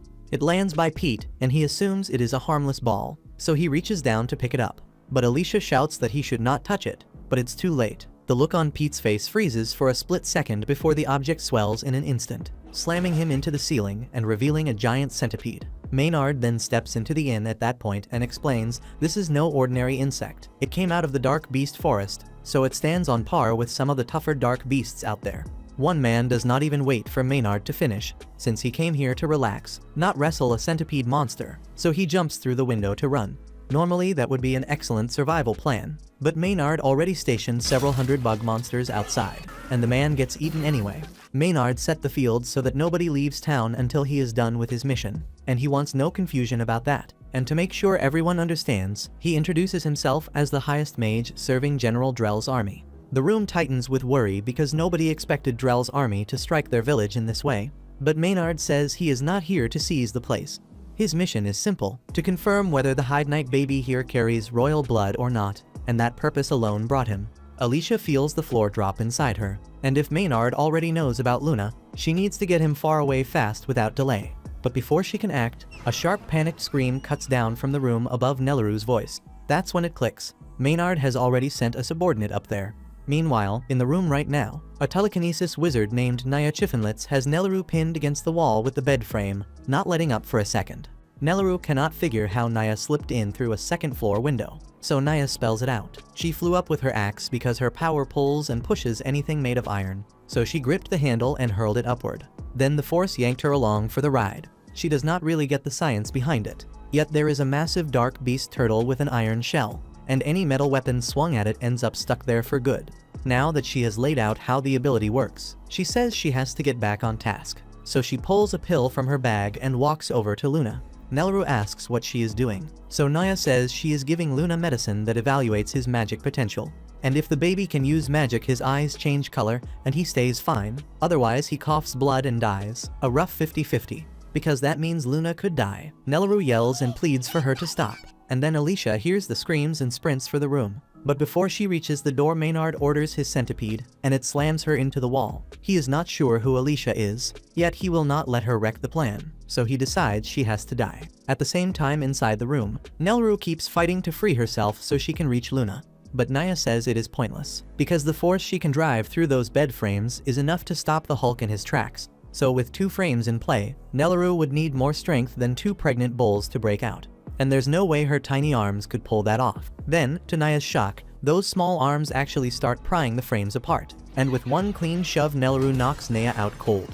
Maynard hears a heavy crash from inside and wonders what went down. Then he tries sending the centipede to check, but something is pinning it. Now Alicia, who survived the hit, has its antenna tied in a knot. So the beast is completely disoriented and cannot move right. So she boots it to the floor and runs for the room to check on Nelaru and Luna. And Maynard is impressed because no ordinary person handles a magic beast like that, and now that he gets a proper look, he realizes who Alicia is. Alicia steps into the bedroom ready to fight, but instead she finds Naya unconscious on the floor while Nelaru stands beside her holding Luna. She notices the big hole in the wall, so she asks if Naya did it, and Nelaru says she was the one who caused it because when she pushed the bed frame to get free, it hit Naya and went straight through the wall. Alicia does not understand how that is even possible. However, there is no time to debate, because they need to get out now. So she grabs her sword and tells Nelaru to stick close, and they jump out the window. And once they leap, Alicia uses her sword skills to slice the bugs in the air so they can run. By the time Naya wakes up, it is already too late to stop them, and she would like to go after those too. But the bugs in the air do not discriminate, so she would die the moment she steps outside without Maynard's help. Meanwhile, a little later, Alicia and Nelaru make it outside the city limits, so the bugs stop chasing because Maynard only ordered them to surround the city. If they are lucky, they might make it through the forest before dawn, but things are never that simple, and they run into a second wall of insects in the forest. There are many more here, so Alicia will not be able to cut her way through them like before. Nelaru asks what they are supposed to do, and Alicia is not exactly sure, so for now they need to find somewhere to hide. Back at the inn, Naya goes downstairs and tells Maynard that the women got away, and Maynard asks if she at least managed to test the baby's magic aptitude, since that was the point. She says she never got the chance because Nelaru knocked her out with a bed frame. Maynard realizes they seriously underestimated those two, but even so, this situation allows him to confirm a few details. First, the blonde woman was the hero Alicia Glenfall, and Maynard is certain because he was there when Drell killed her father. There is no way a hero would be traveling with an ordinary baby, so that pretty much confirms that Luna is the Hyde Knight prince they have been looking for. He is practically shaking with anticipation of how fun it will be to torture a hero when he gets his hands on her. And Naya just stares at him, wondering why she has to spend time with this lunatic. Maynard finishes his wild laughter. Then he tells Naya to round up every last resident and march them out to the main square.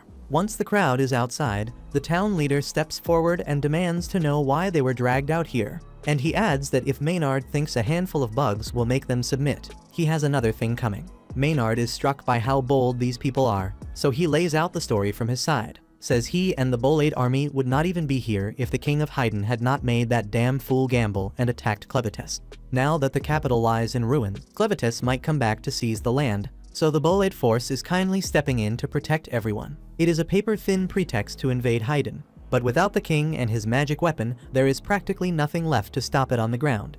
Besides, Maynard says they have a bigger enemy in the meantime, because the blonde woman from earlier is one of the 13 heroes who started this whole mess. So if the townsfolk need a target for their rage, they can start by hunting her down. Meanwhile, Drell's army keeps pushing toward the fallen capital of Haydn, and they are halfway across a shallow river when Drell suddenly stops because he feels eyes on him. So he orders the stalker to step out at once, because there is no point in hiding when the moon is pouring light over the water. Suddenly, Rhodey bursts from the brush and slams his spear into the river, and the surface turns to glass in a snap, pinning the feet of every soldier in Drell's ranks. He barks for his men to advance, even though Drell's force outnumbers Rhodey's 10-1. Rhodey's troops came ready with ice cleats, so they move cleanly over the frozen sheet, while even Drell's enslaved dark beasts can barely stagger. Mikkel leads the charge and tells everyone to focus the wizards first, so they cannot free themselves. Drell knows the frost spear's limits, and even at full output it should not be able to freeze an entire river at once, so he reasons that Rhodey must have stationed a wizard upstream to chill the flow just below freezing, then let the frost spear do the rest. He admits the setup is sharp. Rhodey truly looks like he has mastered the frost spear, and if he defeats Drell here he can end the whole war. However, Drell tells him it will not be that easy. Rhodey surges forward with his spear, but Drell meets him with a heavy backhand slash, so the blow knocks Rhodey several feet back. Even so, Rhodey steadies up and snaps an ice spell through the spear. However, Drell reacts in time and darts off his line, so the path he abandoned freezes solid behind him. Then they close again and trade strikes, and Drell is once more impressed by how much force Rhodey can pull from a regalia, because the weapon grants power. Yet it still takes real strength to draw out its full potential like this. However, he does not believe that is enough to break the world's shackles. So he pours in more power, lifts his blade, and a dragon's claw forms in midair at his call. Rhodey is stunned because regalia are not meant to manifest physical things. But the claw is real, and it sends him flying across the river. Meanwhile, Mikkel and the rest see their commander in trouble, so the line turns back to support him. At the same time, Drell explains that by fusing his sword with magic, he has made something far beyond a normal blade. Just then, Drell spots a group of Rhodey's men rushing his way, so he wheels around and obliterates them with the dragon claw, and the sweep takes his own soldiers as well. Rhodey cannot believe he would kill his own troops so casually. What the hell? But Drell says anyone too weak to survive a strike like that does not deserve to see the world beyond their borders. Rhodey still does not follow the talk about borders and shackles, so Drell lays it out. His goal is to shatter the legend of the heroes, because that legend pushes people to challenge unbeatable foes with methods that keep victory out of reach. Things have run the same way for thousands of years, and no one questioned the pattern, so the tradition stayed. That ends here.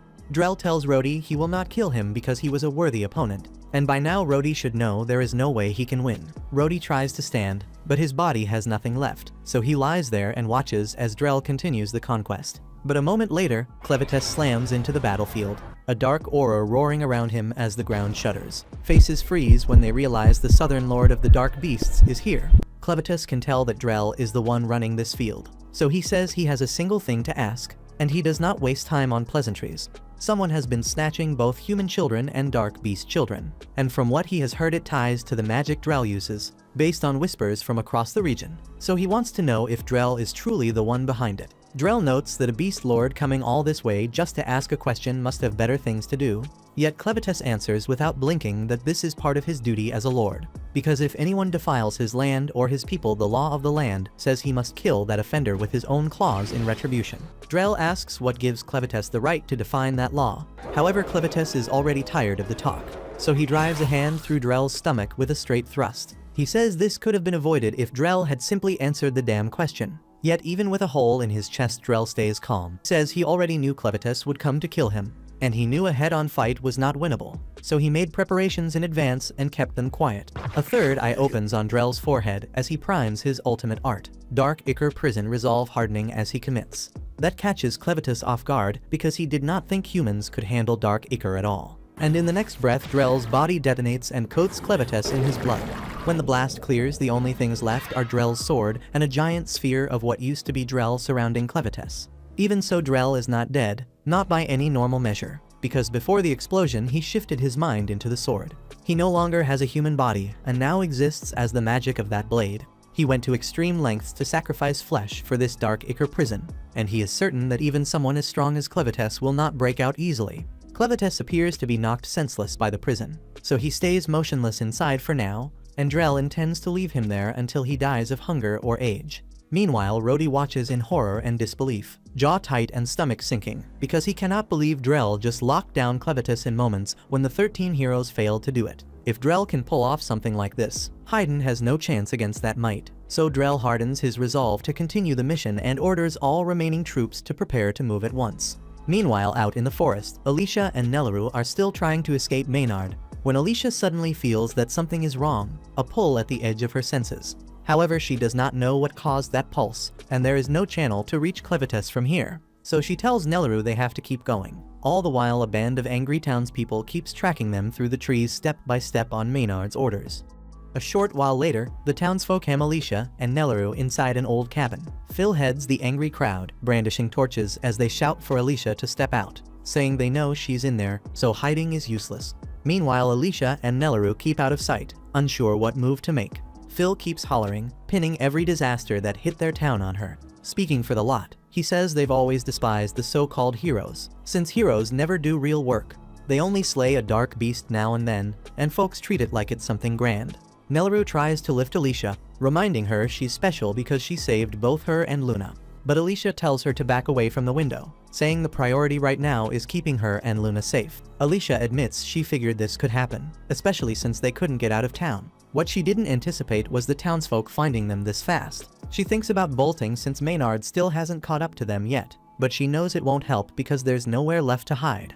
Phil loses patience and lifts his torch, ready to hurl it at the cabin. But right before he does, his brother grabs him, because their mom and dad just arrived, and they look furious. Mark, their father, tears into them, reminding them their forefathers built this water wheel over 200 years ago, and he won't let them torch it. Phil fires back, but Mark cuffs him on the head and tells him to shut it, saying he shouldn't swallow whatever two outsiders told him. Mark admits he doesn't trust Maynard or Naya, so he put two strong men on them to make sure they don't cause trouble. He shoulders past Phil and tells him to step aside, letting him handle it. Then he walks to the front of the cabin and calls to Alicia, saying he only wants to ask her something. He promises no one inside will be harmed until they're done talking. He wants to speak with her alone, so he asks her to come out. Alicia sees she has no choice, tells Nelleru to stay in and watch Luna, then steps outside. Mark's eyes go straight to her empty hip. The regalia sword is missing. He figures she must have pawned it for quick coin, but Alicia explains she lost it in her clash with Clevites. Hearing that, Mark pokes at her pride, pointing out she fought Clevites and came up short. Alicia lets out a breath and owns it, saying Clevites wiped them out completely. She adds that she'd understand if everyone hated her for failing this hard, and as she starts to apologize, Mark cuts in, says that isn't the issue. If she had sold her regalia and run, he would have killed her without hesitation. Since she stood her ground and lost, he has no complaint. Phil and the others are stunned by their father's call. Alicia, for her part, is left speechless when it hits her that they don't hate her after all. Mark then explains that before the king died, he sent her away as part of tradition. With a steady look, he asks whether keeping that tradition makes sense anymore, considering the heavy price everyone has paid. When the next king is chosen, the question on the table is whether the citizens should back him or not. Mark reminds Alicia that her hero party is the only one in 1,000 years to reach the Lord of Dark Beasts. He believes she must have seen what lies beyond Luna Mountain, so he presses again on whether it was worth it. At this moment, Alicia thinks back to that fight with Clevites, after her limbs were severed and she was hurled into the sky. She caught a glimpse toward the world's edge for a heartbeat. There was no edge at all. The horizon kept running forever. To answer Mark, she sets her face and states firmly that it was absolutely worth it. She admits she isn't sure she has the right to say that after failing, yet she explains there are truths people never learn while their world stays small. Some things only come when you have the courage to take a leap. Says she learned that from Clint, who was arrogant and treated her like a dish rag. In spite of that, she's grateful to him. Without meeting him, her world would have ended without ever expanding. Emotion surges, and Alicia raises her voice, declaring there is meaning in making the world larger and better for the sake of the noble heroes who died trying, refuses to let anyone claim otherwise. Mark and the rest are plainly moved by Alicia's fierce words. He adds that the former king's one thing done right was choosing his heroes. He tells Alicia she's free to go, saying he'll reign in the younger hotheads behind him. As he turns away, he remarks that their next king needs to be alive to give it his all. That line leaves Alicia stunned, and she wonders if Mark already understands Luna's lineage. He then splits the citizens into two groups, sending one half to deal with the wall of bugs while he and the others take care of the soldiers. Before he can leave, a massive insect beast blocks his way and drives its needle tail into his chest. The creature is being piloted by Maynard, who wears a crooked grin. Then he mocks Mark, saying this is the price for letting Alicia go without his say-so. Alicia rips out her sword and charges, calling him a bastard. But Maynard only smirks, telling her she shouldn't be surprised Mark had it coming for wrecking his game. She demands what game he's talking about, and Maynard answers that it's the game where he watches Alicia get killed by the people of Haydn. That line ticks her off, so she unleashes Rising Dragon and hews the giant bug down in a single stroke. Maynard springs clear with the same smug face, asking why she didn't at least give him a warning first. Right after, Alicia shouts to the townspeople, urging them to get inside fast because the swarm is on its way. Just as she says, a cloud of insects comes rushing in. Even so, everyone including the wounded Mark manages to reach safety in time. As the door swings shut, Nelleru peeks through the window and sees Alicia still outside. pouring everything she has into holding the bugs off alone.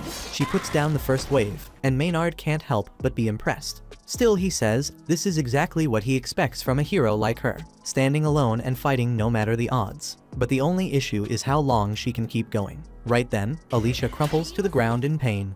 And at that moment, Maynard says offhand that he forgot to bring something up. The bugs were venomous from the start.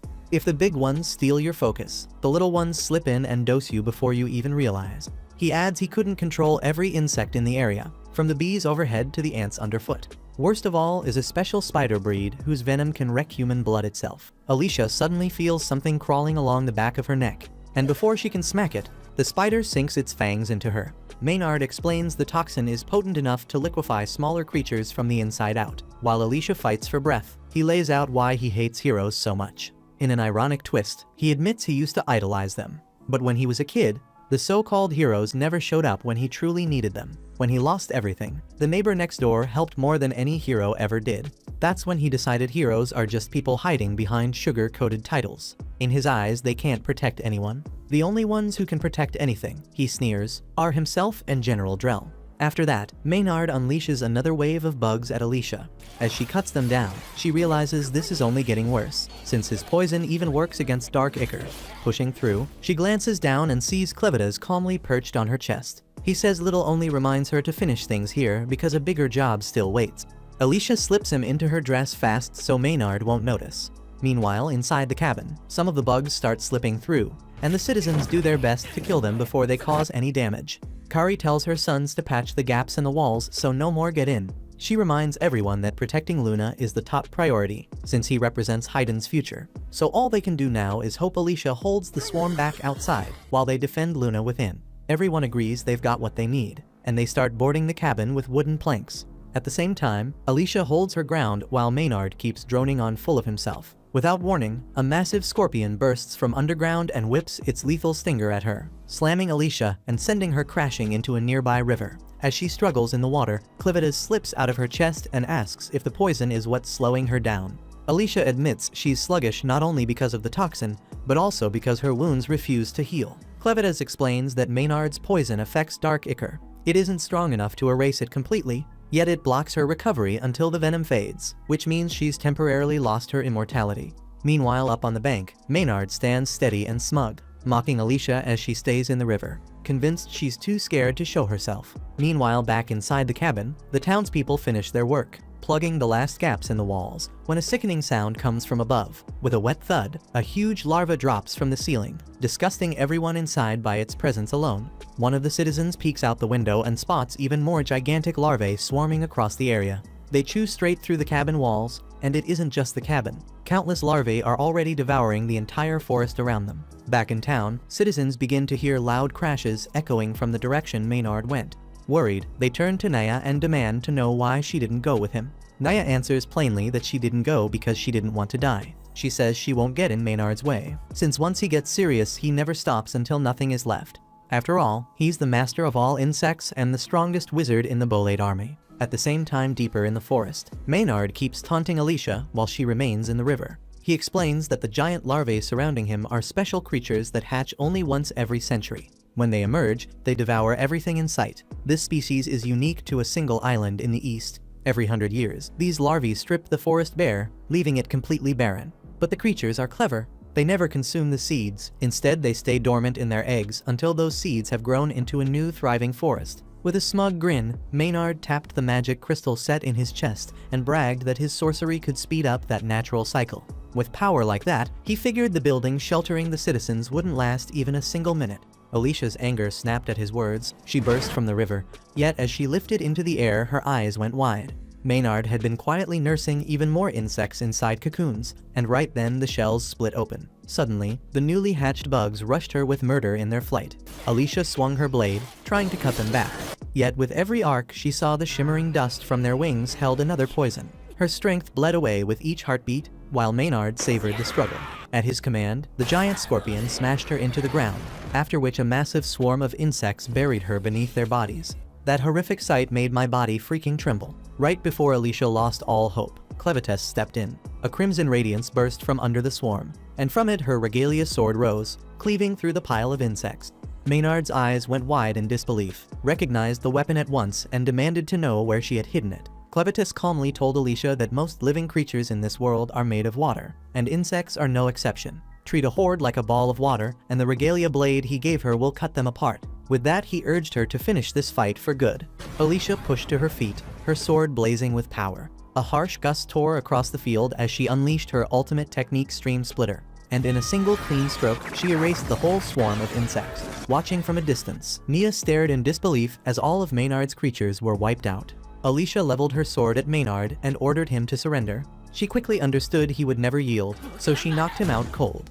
Exhausted, Alicia finally collapsed. Nelu then rushed to catch her, but to her surprise, Clen was already there, holding Alicia in his arms. Clen looked serious and said that things had changed, which was why he had come to call them back. While Alicia was still weak, she managed to ask whether Clen had defeated Drell. Clen replied that he hadn't, because Drell wasn't alone. He had another Lord of Dark Beasts at his side. Over in the ruins of the Kingdom of Haydn, evacuation efforts are underway, and close to 80% of the survivors have already been moved into the underground bunker. Even so, Queen Tala refuses to leave, not until she finds her son. One of the elders pleads with her, reminding Tala that she is the only one left who can rule this kingdom. But Tala refuses to run, saying what kind of mother would she be if she abandoned her child. The elder understands her feelings, yet questions how Tala can be so sure her son is alive when no trace of him has been seen since the attack. Tala explains that she knows because the Forge of Haydn still glows with its usual bright red light. Under normal conditions, with the king gone, the forge would fall dormant until someone worthy appeared. The fact it still burns means a member of the royal bloodline lives on, and the only one besides the late king is her son. So she insists their top priority is to find him and keep him safe until he's old enough to claim the forge. As long as they succeed, the Kingdom of Haydn will survive. The path forward is clear, but Tala can't help feeling frustrated, because none of this would have happened if she had managed to flee the capital with her son as she originally planned. The elder asks what she means, so Tala admits that before Clevitus's assault, she had a vision warning her this would happen. She foresaw that the heroes were too weak to defeat the dark beasts and that Clevitus would destroy the capital in retaliation. But she never knew exactly when it would strike, and because of that, she lost her chance to escape. Right then, the Queen's messenger Fabio returns, saying he carries urgent news. He reports that Drell's army of 50,000 clashed with the forces of Eslin along the Merrill River. The soldiers of Eslin fought bravely, yet they were no match for Drell's overwhelming magic. But just as the battle ended, Clevitus suddenly appeared and obliterated nearly half of Drell's army in an instant. And what came after was even more shocking. Moments later, Drell somehow conjured a strange red sphere that managed to trap Clevitus. And this news shakes Tala, because how can she handle someone powerful enough to defeat a dark beast lord? Now Drell and the 20,000 soldiers he still has are marching this way, and none of them know what to do. Tala refuses to accept it, since that goes against everything their traditions say. Only heroes are supposed to stand against dark beast lords. But Fabio reminds her that Drell was once a hero, and he still holds his regalia, so technically he meets the prophecy. Still, Tala refuses to believe that a man like Drell, who would lead an army to invade another land, could ever be the hero foretold. So she announces that she will confront him and break his regalia, because he doesn't deserve to wield it. Fabio then wonders if such a thing is even possible, and Tala explains that as long as she carries the sacred hammer of Haydn, she can kick his ass, since it's the only weapon that can forge or destroy regalia. However, the elder tries to stop her from rushing into something reckless, reminding her that only the king of Haydn is allowed to wield that hammer. But with the king dead, until her son takes the throne, she says she will serve as the king, and that gives her every right to hold it. No one can argue with that, so they help her into her armor while Fabio suddenly runs off to fetch the hammer. Just then he returns, and Tala thanks him before taking it from its case, and with that power, she gets ready to face Drell and his army. Meanwhile, over in the village, Pete drags Naya to Alicia just as she asked, and he still can't get over how badass she looked when she cut down all those bugs with a single swing. He swears he'll be her personal errand boy as long as she's around, and Alicia is surprised by how nice Pete is being. But since he offered, she asks if he can also bring Nelaru over. At the same time, Pete bolts off to do what Alicia asked, and Clen congratulates her, saying it looks like she just got her first servant. Alicia tells him to quit teasing, because it's not like she wants one. What she really wants now is a clean set of clothes, since she's completely covered in bug guts. Right then, Naya speaks up and wants to know why they dragged her here, since her knees hurt and she just wants to head home. Alicia thinks it's odd that Pete managed to grab Naya so easily, especially since Nelaru mentioned she could control magnetism. As it turns out, Pete didn't come at her with any weapons, so there was nothing for her to manipulate. And against that much muscle, she was completely powerless. Anyway, Alicia says she's got a couple of things she needs to know. So she tells Naya to spill whatever she can about Drell and his connection to the Dark Beast Lords. Naya has no idea what Alicia means, so Alicia rephrases and wonders if Naya has ever seen Drell's dark ichor. She explains it's blood that moves on its own, but Naya looks genuinely confused and says she's never seen anything like it, and honestly, it sounds nasty. Alicia can tell she's not lying, but Clem is sure what Drell used really was dark ichor, and only Dark Beast Lords are able to produce it. Drell on his own wouldn't be that big of a threat, but with one of those monsters backing him, they need to figure it out fast. Since Clevites is already here, the only lords left who could be behind Drell are Zapthir of the west, Rathwell of the east, and Vorden of the north. And if one of them really decided to bare their fangs at Clevites by using Drell, then he'll make sure they regret it. Speaking of Drell, Alicia turns to Clem and asks if it's really okay that he left his body behind and came here in his smaller form. But Clem says that wasn't his real body anyway. It works better if whoever is helping Drell thinks Clevites is trapped, since that gives him the edge to corner his foe. At that moment, Naya, who's been trying to get their attention for a while, cuts in and asks if they're finally done, because she wants to leave. Sure, she's helpless without metal to work with, but she still has the metal from her gauntlets, so she can't control it while it's pressed against her skin. But since her arms are so thin, with some effort she slips a hand free. Then she tosses the gauntlets into the air, hooks her handbag over them, and uses that to fly off. Clem and Alicia didn't expect that at all, so they just watch as Naya floats away. Right then, while she's flying, Naya spots Nelleru and Luna in a cart headed toward Alicia and Clem, and she notices the wheels carry metal. So she decides to seize the chance since Drell will chew her out if she comes back empty-handed. She drops onto the roof and says she'll be taking them to Hydrat, then she snaps her gauntlets and knocks the brothers out. And after that she hauls the whole carriage into the air to snatch Nelleru and Luna. However, just when she figures she got away clean, she realizes Clem is somehow sitting beside her, and he tells her to pick up the pace because there isn't much time to waste. Alicia sets her sword to Naya's neck and explains the cart was prepared for this exact purpose, so forcing Naya to give them a ride to Hydrat works perfectly. Since the blade is pure Hyden metal, Naya cannot manipulate it, so she does the smart thing and surrenders, agreeing to carry the group to Hydrat without a fight. Down on the ground, the brothers are relieved when they realize Clem and Alicia made it onto the carriage safely, so they start waving goodbye and yell that Alicia is always welcome to come back.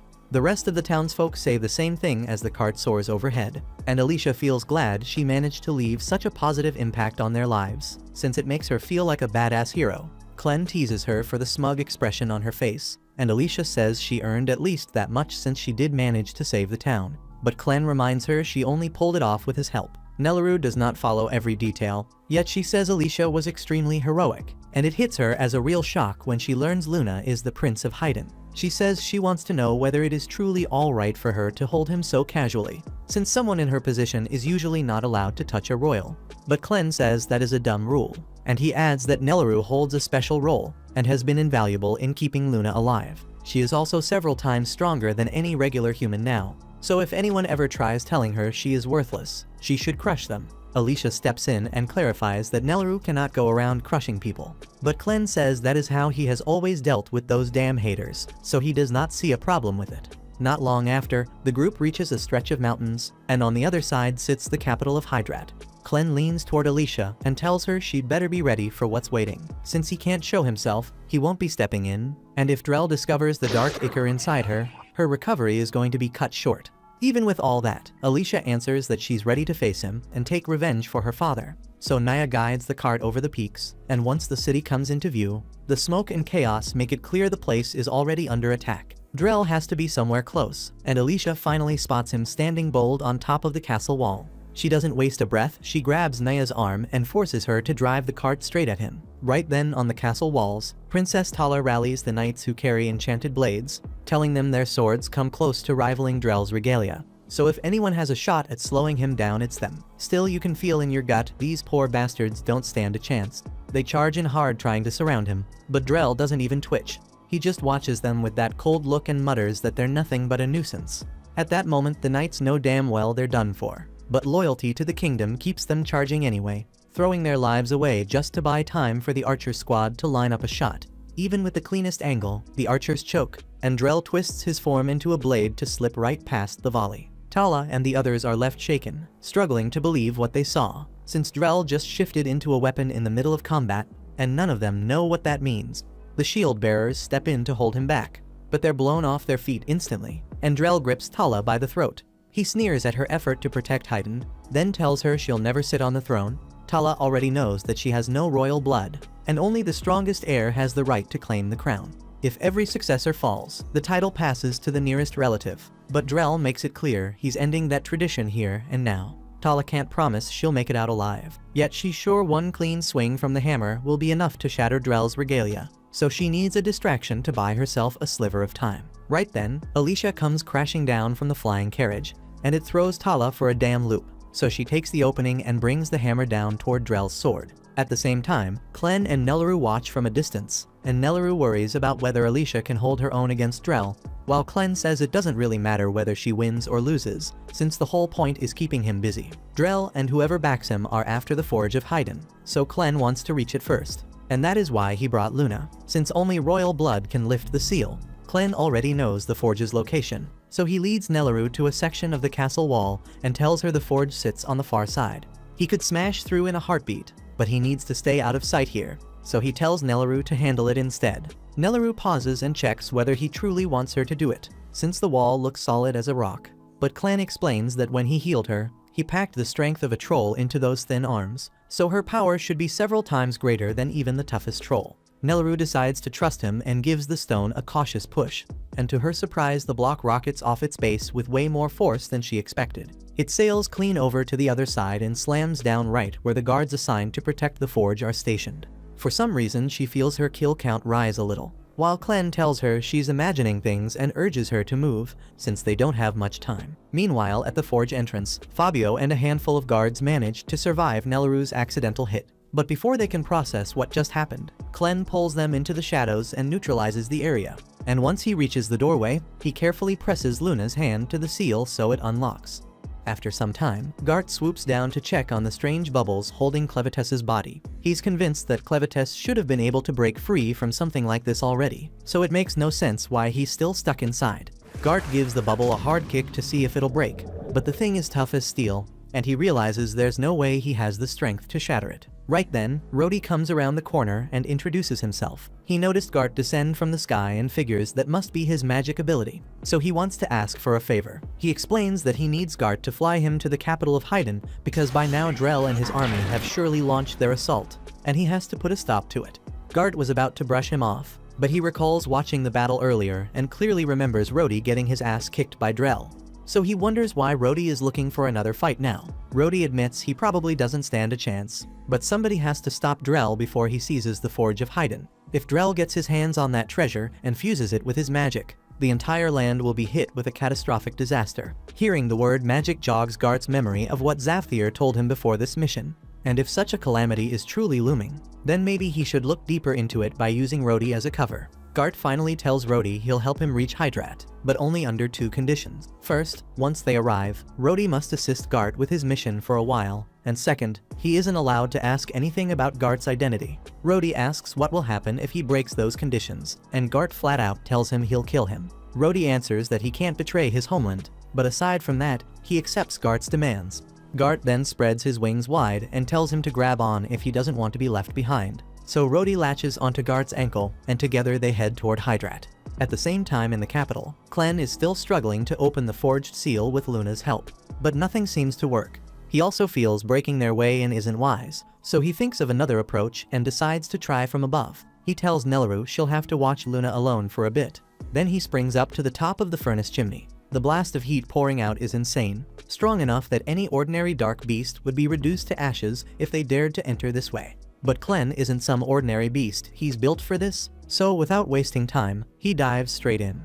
Outside at that moment, Nelleru is suddenly approached by a strange man, and when she turns to see who it is, she's completely horrified. As for Clen, while making his way down the chimney, he realizes the heat is far beyond what he can endure. So he slips into the shadow of a brick he knocked loose to shield himself. He's struck by how much energy the forge is giving off even though it's dormant, and although he wants to see what's inside, He knows the instant he tries he'll end up burned alive. Soon after, Clen notices that the forge doors have been opened, and what worries him more is that Nelleru is lying unconscious at the front while Luna is nowhere in sight. A moment later, a mysterious man appears, stepping out from a corner of the room with Luna in his hand and his head in the other. It turns out he is the King of Haydn, though from the condition of his body, it's clear he should already be dead. At the same time, Alicia is still locked in combat with Drell, and the fight isn't in her favor. Drell mocks her, saying she's nowhere near the strength her father had, and as much as she hates to admit it, he's right since she's barely keeping up with him. She's sent flying back into a group of his soldiers, but they're not worth her time, so she looks around the battlefield to spot him again and sees he's heading toward the castle, so she immediately chases after. When Drell lands on the wall, the queen and the soldiers she has left fire another wave of arrows at him. But at this point, it's nothing more than a minor annoyance. He cuts every single arrow in half without effort.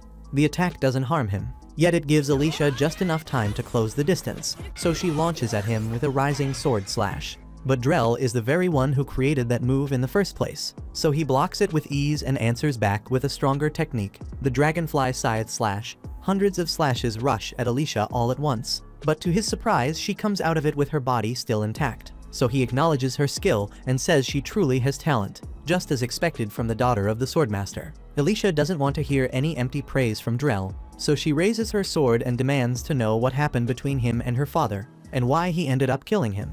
Drell answers that her father Margot had once been his friend, that they trained in the same sword school, and also competed against each other for the right to become a hero. Alicia is stunned because this is the first time she's ever heard about it, and Drell is just as surprised that she doesn't know the story. So he puts his sword away and says he'll tell her everything about how he gained the name Drell the Dragon Slayer and how her father abandoned the path of a hero. 25 years ago, Drell and Margot faced one another in a tournament to decide who would wield the very first regalia weapon that the King of Haydn had forged at the time. Back then, they were still close friends, so as the match began, they both promised to fight at their full strength. By the end of that duel, Margot came out on top, and even though Drell was crushed at losing the chance to become a hero, he kept his composure and congratulated Margot for the win. Once Margot was declared champion, he was formally given the title of Swordmaster along with the regalia.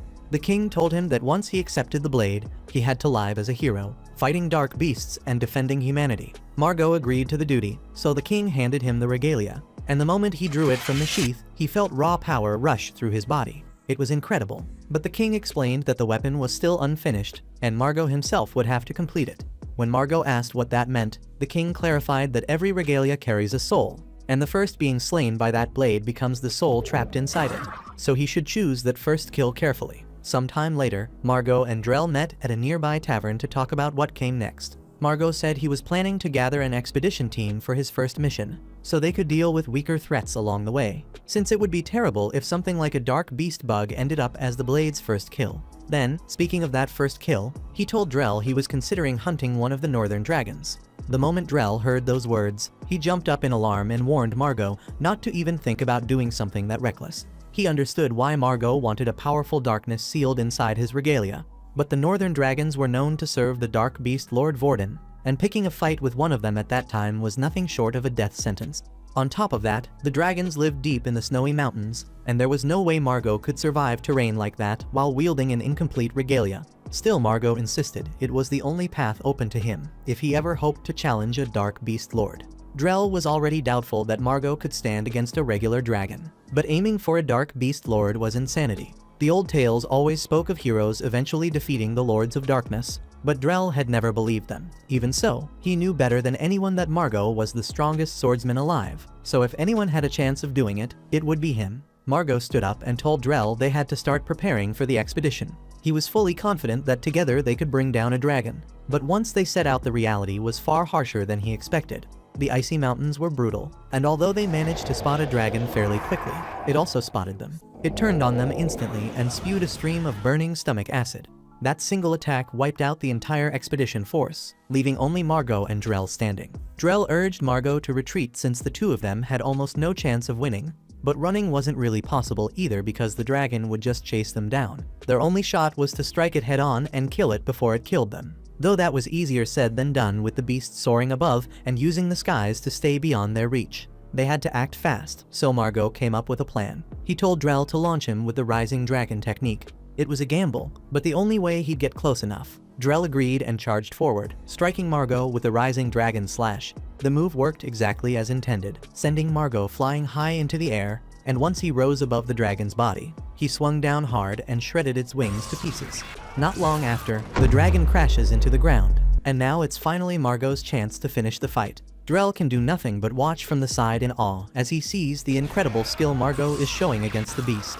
Even stripped of its wings, the dragon is still savage. Yet Margot pushes harder, his swings becoming sharper and more precise with every strike, making Drell start to believe that he might actually be able to kill it. But that's when disaster struck. Margot was ready to deliver the last blow, and it looked like a certain victory. But mid-step, one of his feet caught on a rock for just a moment, and that brief slip was all the dragon needed. It instantly lashed its claws and tore Margot's foot clean off, crushing his chances of winning or ever becoming a hero. At that moment, Margot realized this was the end for him. So in his final second, he threw his sword toward Drell and shouted at him to finish the job, right before the dragon stomped him into silence.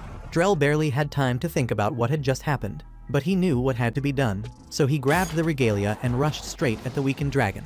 With all the damage Margot had already inflicted, Drell was able to slice the dragon's head off, and he could hardly believe what he had done. He turned back toward Margot, ready to tell him that the dragon was defeated. But then the regalia began pulling in the soul of the dragon. Drell felt the overwhelming energy flowing into the blade, filling him with more strength than he had ever known. But the moment the sword finished absorbing the soul, he felt a terrifying presence appear behind him. All the noise had drawn the attention of Dark Beast Lord Vorti, and the next thing Drell remembered was waking up in a pool of his own blood, though strangely his body was still perfectly intact. After that, Drell managed to haul Margot and one other survivor back to the city, and from there Margot stepped off the hero's path and lived out the rest of his days, until the day Drell killed him. All that time, even after Drell earned the Dragon Slayer name and took up the mantle of hero, his doubts about the so-called hero legend never faded. He is convinced those tales are packed with lies, and that the royal family is hiding the most important parts of the truth behind them.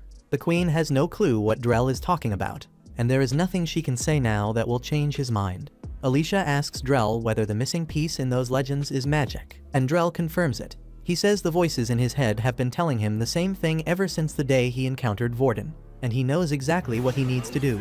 Drell uses necromancy magic to call up an undead dragon skeleton, knocks Alicia from the wall with it, then takes off on the skeleton's back so he can claim the forge. Down on the ground, Alicia survives the fall, but her arm and leg are in terrible shape, so she uses the dark ichor to repair them, and it still hurts so damn much.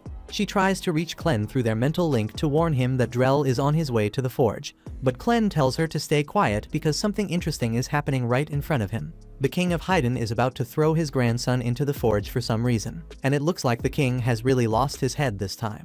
Alicia asks Clem what he means, yet before any reply, the queen walks up to her. She says she is glad to see Alicia again since she thought she had fallen to Clevites during a mission.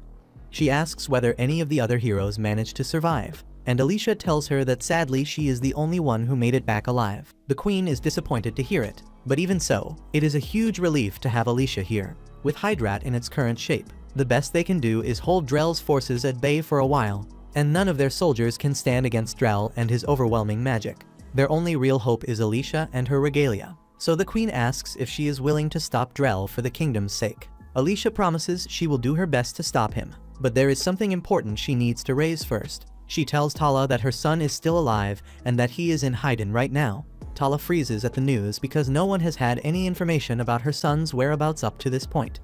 Alicia is certain Luna must be Tala's son since he clearly carries royal blood. The queen is overjoyed to hear her child is alive and begs Alicia to take her to him.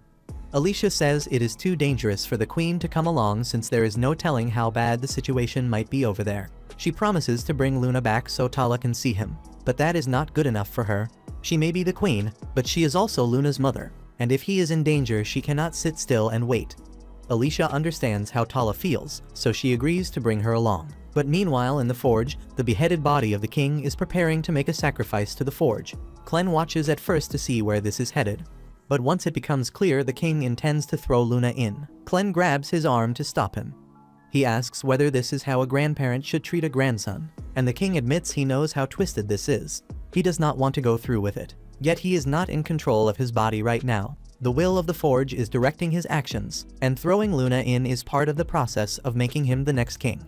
For generations, anyone set to become king has been thrown into the forge and burned to ash, and moments later the forge resurrects them with a new body, making them unable to disobey its will. Usually, after the naming rite, the child destined to be king normally has their name etched into the forge, and once that mark is set, the forge inevitably drives the child to jump in. Since Clevitus struck before Luna's name could be carved, the forge couldn't compel him to leap, so it settled for the next best move and briefly brought the late king's body back, using him as a tool to throw Luna inside. Clen asks if that means the king himself once got forced to dive into the forge and ended up living on as its puppet, and that is exactly the case. The very same fate was said to await Luna's father, the king's son. He was so horrified at the idea of being chained to the forge's will that he took what he saw as the brave path and jumped from the castle walls in flashy fashion. The king calls that choice foolish, since ending his own life only pushed the line of succession forward to the next candidate. The tradition rolls on regardless, and the king drops Luna into the forge, reducing him to ash in an instant. At the same time, out above the city, Drell soars past on his dragon, and the voices in his head sound convincing enough that he now believes the world can only be saved by destroying it, dragging out whatever lies within the forge. At the same time on the ground, Alicia tells Tala to get on her back so she can carry her to the forge as fast as possible. While they move, Tala explains that she was never a true ruler, so plenty of things were kept from her. When her husband was chosen to become king, he took his own life. Even so, he told her one thing before he did it. He said the real heroes are gone, and there is no way the current crop can defeat the Dark Beast Lords. Tala didn't fully grasp what he meant back then, yet he might have been onto something. Hyden has more than 1,000 years of history, and there are no records of anyone even coming close to beating a Dark Beast Lord. There isn't any proof that defeating those lords would even let them explore the wider world, so she starts to wonder who crafted that legend in the first place. She tried asking her husband for answers, but he seemed unable to speak about it for some reason, and only gave her a sad smile. Tala believes the kings of Hyden have hidden the truth from everyone for generations, and if that is right, then the former king sent Alicia and the other heroes out while knowing they wouldn't be strong enough to win. To Tala, that was simply irresponsible. Even so, Alicia says she would have taken that assignment even with terrible odds, because to her it was never just about fighting a Dark Beast Lord. It was about meeting an impossible trial head-on with a hero's optimism, and that is how she intends to keep living until she can break the vicious cycle driving all of this. By contrast, Drell is someone who surrendered to despair and turned away from the path of a hero to wipe everything out. Of course, Alicia wants payback for what he did to her father, but more than that, she needs to stop him to prove she is right to live as a hero. Tala tells Alicia she is a great hero, yet Alicia sees herself as weak. She is not as strong as Drell and nowhere near the raw power of the Dark Beasts, and even so she refuses to quit. She had actually planned to give up being a hero at first, but then she met someone who would not let her. And right now that person is grinning ear to ear because he finds his situation hilarious. The king of Hyden has just dropped Luna into the furnace, or so he thinks. The one that burned to ash is a shadow clone Clen prepared, while the real Luna is still tucked safely in Clen's arms. Clen mocks the king, asking what happens next now that he has obviously failed the task the forge forced on him.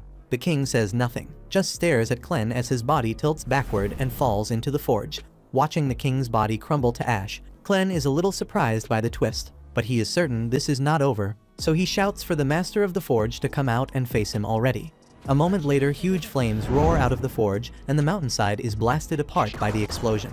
Drell sees the blast, and the voice in his head pushes him to move now, because there is no time to waste. Alicia and Tala witness the forge erupt and Drell angling straight for it, and Tala is terrified for Luna's safety. Alicia calls for her to hold position because things are far too dangerous for the queen to get pulled in now. She is fairly sure Clen would never let Luna die to something like this, but it turns into a serious problem if Drell reaches them first. Right as Drell is about to breach the forge, Gart sweeps overhead and drops Rhodey off just as promised. Rhodey calls out Drell's name and vows to stop him, then powers up his spear and shapes a huge ice spike at the tip.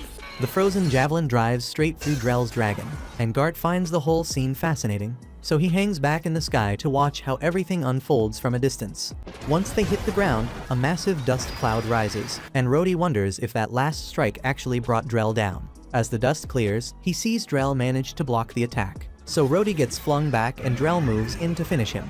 Out of nowhere, Alicia rushes in and knocks Drell's swords aside. Drell grows irritated by the constant interruptions, so he decides to end this quickly and gets ready to take them both on. Alicia and Rhodey gather themselves, and since this is their first meeting, Rhodey asks if she happens to be a hero. Alicia confirms it. They introduce themselves briefly, but there's no time for talk with Drell still looming.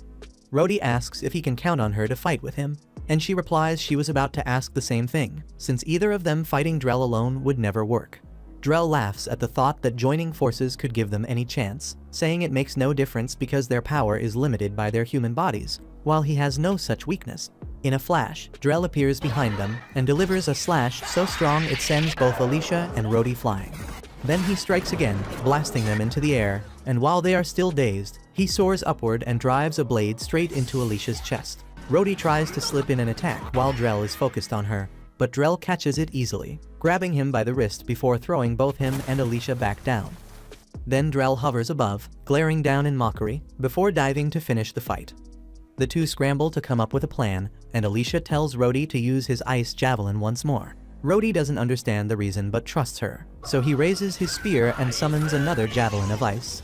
As expected, Drell dodges it with no effort and feels insulted that Rhodey would attempt something so obvious. But when he looks back, Alicia is gone. She had leapt onto the javelin mid-flight to get behind Drell and cut off his escape. Rhodey then spends the last of his strength to freeze Drell's feet in place, giving Alicia the perfect chance to drop from above and slice him clean in two. Yet Drell is barely fazed by being split apart, because his real form now rests inside his sword. The sword spins back and shoots straight at Alicia, slicing off her arm and slamming her to the ground. Rhodey rushes in to catch her, and above him he sees Drell's body reforming out of dark ichor. Drell admits their struggle is impressive, but insists it's meaningless, since people like them could never become real heroes. For him, the proof lies in how humans need to implant magic stones just to cast spells. To Drell, that shows everyone on this continent is beneath the true humans who once ruled the entire world centuries ago. Today's humans, and even the dark beasts, are nothing but pieces in a game controlled by those ancient humans, and the game will never end unless someone stops it. That's why he wants to reduce every trace of this so-called hero legend to ash and start fresh. And until then, he's willing to commit any atrocity it takes. Clem listens to every word through his bond with Alicia and finally understands what Drell, and by extension, his master Vorden, are after. Clem himself has never seen these true humans Drell keeps bringing up, so he figures they must have vanished before he rose as a dark beast lord. Which means this book has to be one of the last fragments of the true human legend. The moment the book shows up, the forge disappears, and Clem realizes it was nothing more than that book pushing the kings of Haydn to take their own lives. It can even bring them back as puppets to serve its goal. He starts to wonder if everything so far traces back to this book controlling the royal line of Haydn, from Alicia and the other heroes striking the southern beast forest to the human kingdom going to war, and even Clem's own urge to exterminate humanity. All of it looks like the book's plot to lead him right here. Clem laughs at the ridiculousness of it all, and at himself for being manipulated so easily despite being a dark beast lord. Since he never inherited the memories of the previous lord, there's plenty he doesn't know, but it makes sense his very role was created to fight against those hidden true humans Drell spoke of. If that's the case, then everything he believed about this world was wrong. Thinking about it now, he questions why he even cared about this human runt in the first place. Then he sets Luna down and walks away, no longer interested in wiping out mankind, or even dealing with them at all. He lets the book of Toe drop to the floor and turns to leave. But Alicia has heard every word through their link and calls the whole speech complete crap. Clem is thrown for a second, hearing her voice again, since he honestly never believed she would last this long against Drell. Her current state is rough, and he can tell. Still, that is not the point she wants to make right now. She presses him on whether he truly thinks it is fine to walk away after everything he set in motion. And he answers that he finally understands what Drell and Vorden are chasing, so he has no reason to stand in their way. If they intend to scour the world clean of anything tied to the heroes, that stays outside his concerns, and whatever happens to fragile humans as a consequence is not his problem. He tells Alicia that if she wants to live, she should drop the mantle of hero and let the tide carry things where it will. She was never negotiating for her own life. Then she asks whether he can honestly call the world meaningless after looking into Luna's eyes. She says true humanity, true heroes, and every line of that prophecy mean nothing to her. Those so-called true humans in the legend, she does not even know what they were anymore. And if they are gone now, if they could not hack it in this world, then nothing grants them the authority to brand themselves a superior species. That hits and Clem feels it. Then he pivots and looks back at Luna, sees the kid bawling while forcing himself upright. He wobbles and drops the first time, tries again, and after a handful of shaky attempts Luna plants a foot and takes his first step. Watching that small stubborn motion reminds Clem that humanity still has room to learn and to grow from what came before. So maybe there is a path towards something better. At the same time out on the ruins, Drell tells Alicia to think hard about what she is doing, since she should know there is no way she can bring him down without a regalia. Even so, Alicia keeps driving straight at him. Drell calls this the end of the road and lines up to carve her to pieces, and in that last breath he gets blasted aside by a stone block hurled by Nelaru, which buys just enough space for Alicia to sprint toward her regalia. As soon as Drell breaks past the block, he shoots straight at her, and Alicia slides under him. The moment she gets close to her regalia, she uses her dark ichor to pull her severed hand back to her. Seeing that rattles Drell for a heartbeat when he realizes the same dark ichor runs in her veins, and that brief hesitation gives her the opening to drive a rising dragon strike into him. Everyone on the ground looks up in awe at the move Alicia just threw down, and then Rhodey notices that Drell actually caught the blow on his sword, so he is still fine. Right after that, during the clash, he slices Alicia across the chest. Her body whips backward, and she starts falling. Drell mocks her and says a fake hero with no drive never stood a chance against him. Mid-fall, she fires back that he is the one who lacks real ambition. He was so sure the hero legend had to be false just because he felt weaker than the Dark Beast Lords, and he never stopped to consider that it might have been a straight-up skill problem. Hearing Alicia call him a weakling lights Drell's fuse, and he charges at her blind with rage. Alicia stays steady and tells him he might want to get his eyes checked, because when she struck earlier, she was not aiming for his body. Her real target was the blade. Drell ignores the warning, lifts that sword for the final cut, and right then it shatters in his hands. He cannot believe it since breaking a regalia should be impossible. Alicia says she is not even sure how she managed to damage it either. But every time their blades met, she heard tiny screams from inside his sword, so she knew it could be broken. Tala hears that and remembers she slammed Drell's sword with the hammer of Haydn earlier in the fight. It did not destroy it in one swing. Still, it must have done serious harm. Alicia is still dropping, so Nelaru sprints in and catches her before she hits the ground, and she looks like she will be alright. The same cannot be said for Drell. His entire body is dark ichor now, and with his regalia ruined, Vorden has clearly lost faith in him, so what follows turns ugly fast. All at once, the dark ichor tears out of Drell as his flesh breaks down, a clear sign that Vorden no longer intends to back him and is pulling that power back even if it costs Drell his life. He screams in pain while his body comes apart piece by piece and pleads with Vorden not to abandon him, says he has not wiped out the hero legend yet. But it is far too late. In his last moments, Drell runs through everything he has done, and deep down he admits the reason he raged against the prophecy was that it fed Margot false hope and marched him toward ruin. That is why he cut the deal with Vorden, trading for his and Margot's survival. Looking at himself now, he wonders why he pushed it this far. Before long, his body unravels completely, leaving only a cloud of dark ichor mist and his shattered regalia behind. Even so, with Drell gone, Alicia still worries Vorden might try something, and she knows she would not be able to stop him. Right then, Clen appears and tells her there is no need to fret, since Vorden is not the sort of beast who handles matters like this in person. As for the dark ichor, it has no real force without a host, so it will drift back to Vorden sooner or later. Alicia feels the weight lift, and she is also glad to see Clen chose to keep Luna close after all. Moments later, Tala walks up, overwhelmed with joy at seeing her son for the first time in weeks. She drops everything and sprints to scoop him up, but Clen tells her to hold right where she is. Alicia starts to worry he will refuse to return the child, yet that is not what he intends. He says it is fitting for a future king to return to his mother under his own power, then sets Luna on the ground and tells him to walk to her. Tala is amazed to see her little boy on his own 2 feet, and tears roll as he makes his way into her arms. The reunion is tender, and Alicia cannot help noting the irony, since Clen is the one who wrecked the city and pretty much carried Luna off in the first place. Moments later, the grind of the fight catches up with Alicia, so she drops to the grass to rest. Rhodey and Nelaru hurry over, worried her wounds might be fatal, but she tells them there is nothing to fear. Injuries of this sort will not finish her, so instead of fussing over her, she wants Rhodey to head down and tell the troops that Drell has fallen. Rhodey nods, snatches up Drell's broken regalia, and rushes down the slope to spread the news. Clen watches Rhodey sprint off and for once, feels oddly satisfied with how things wrapped up. Even so, he keeps the book of Toe in hand and plans to hold on to it until he can figure out what it really is.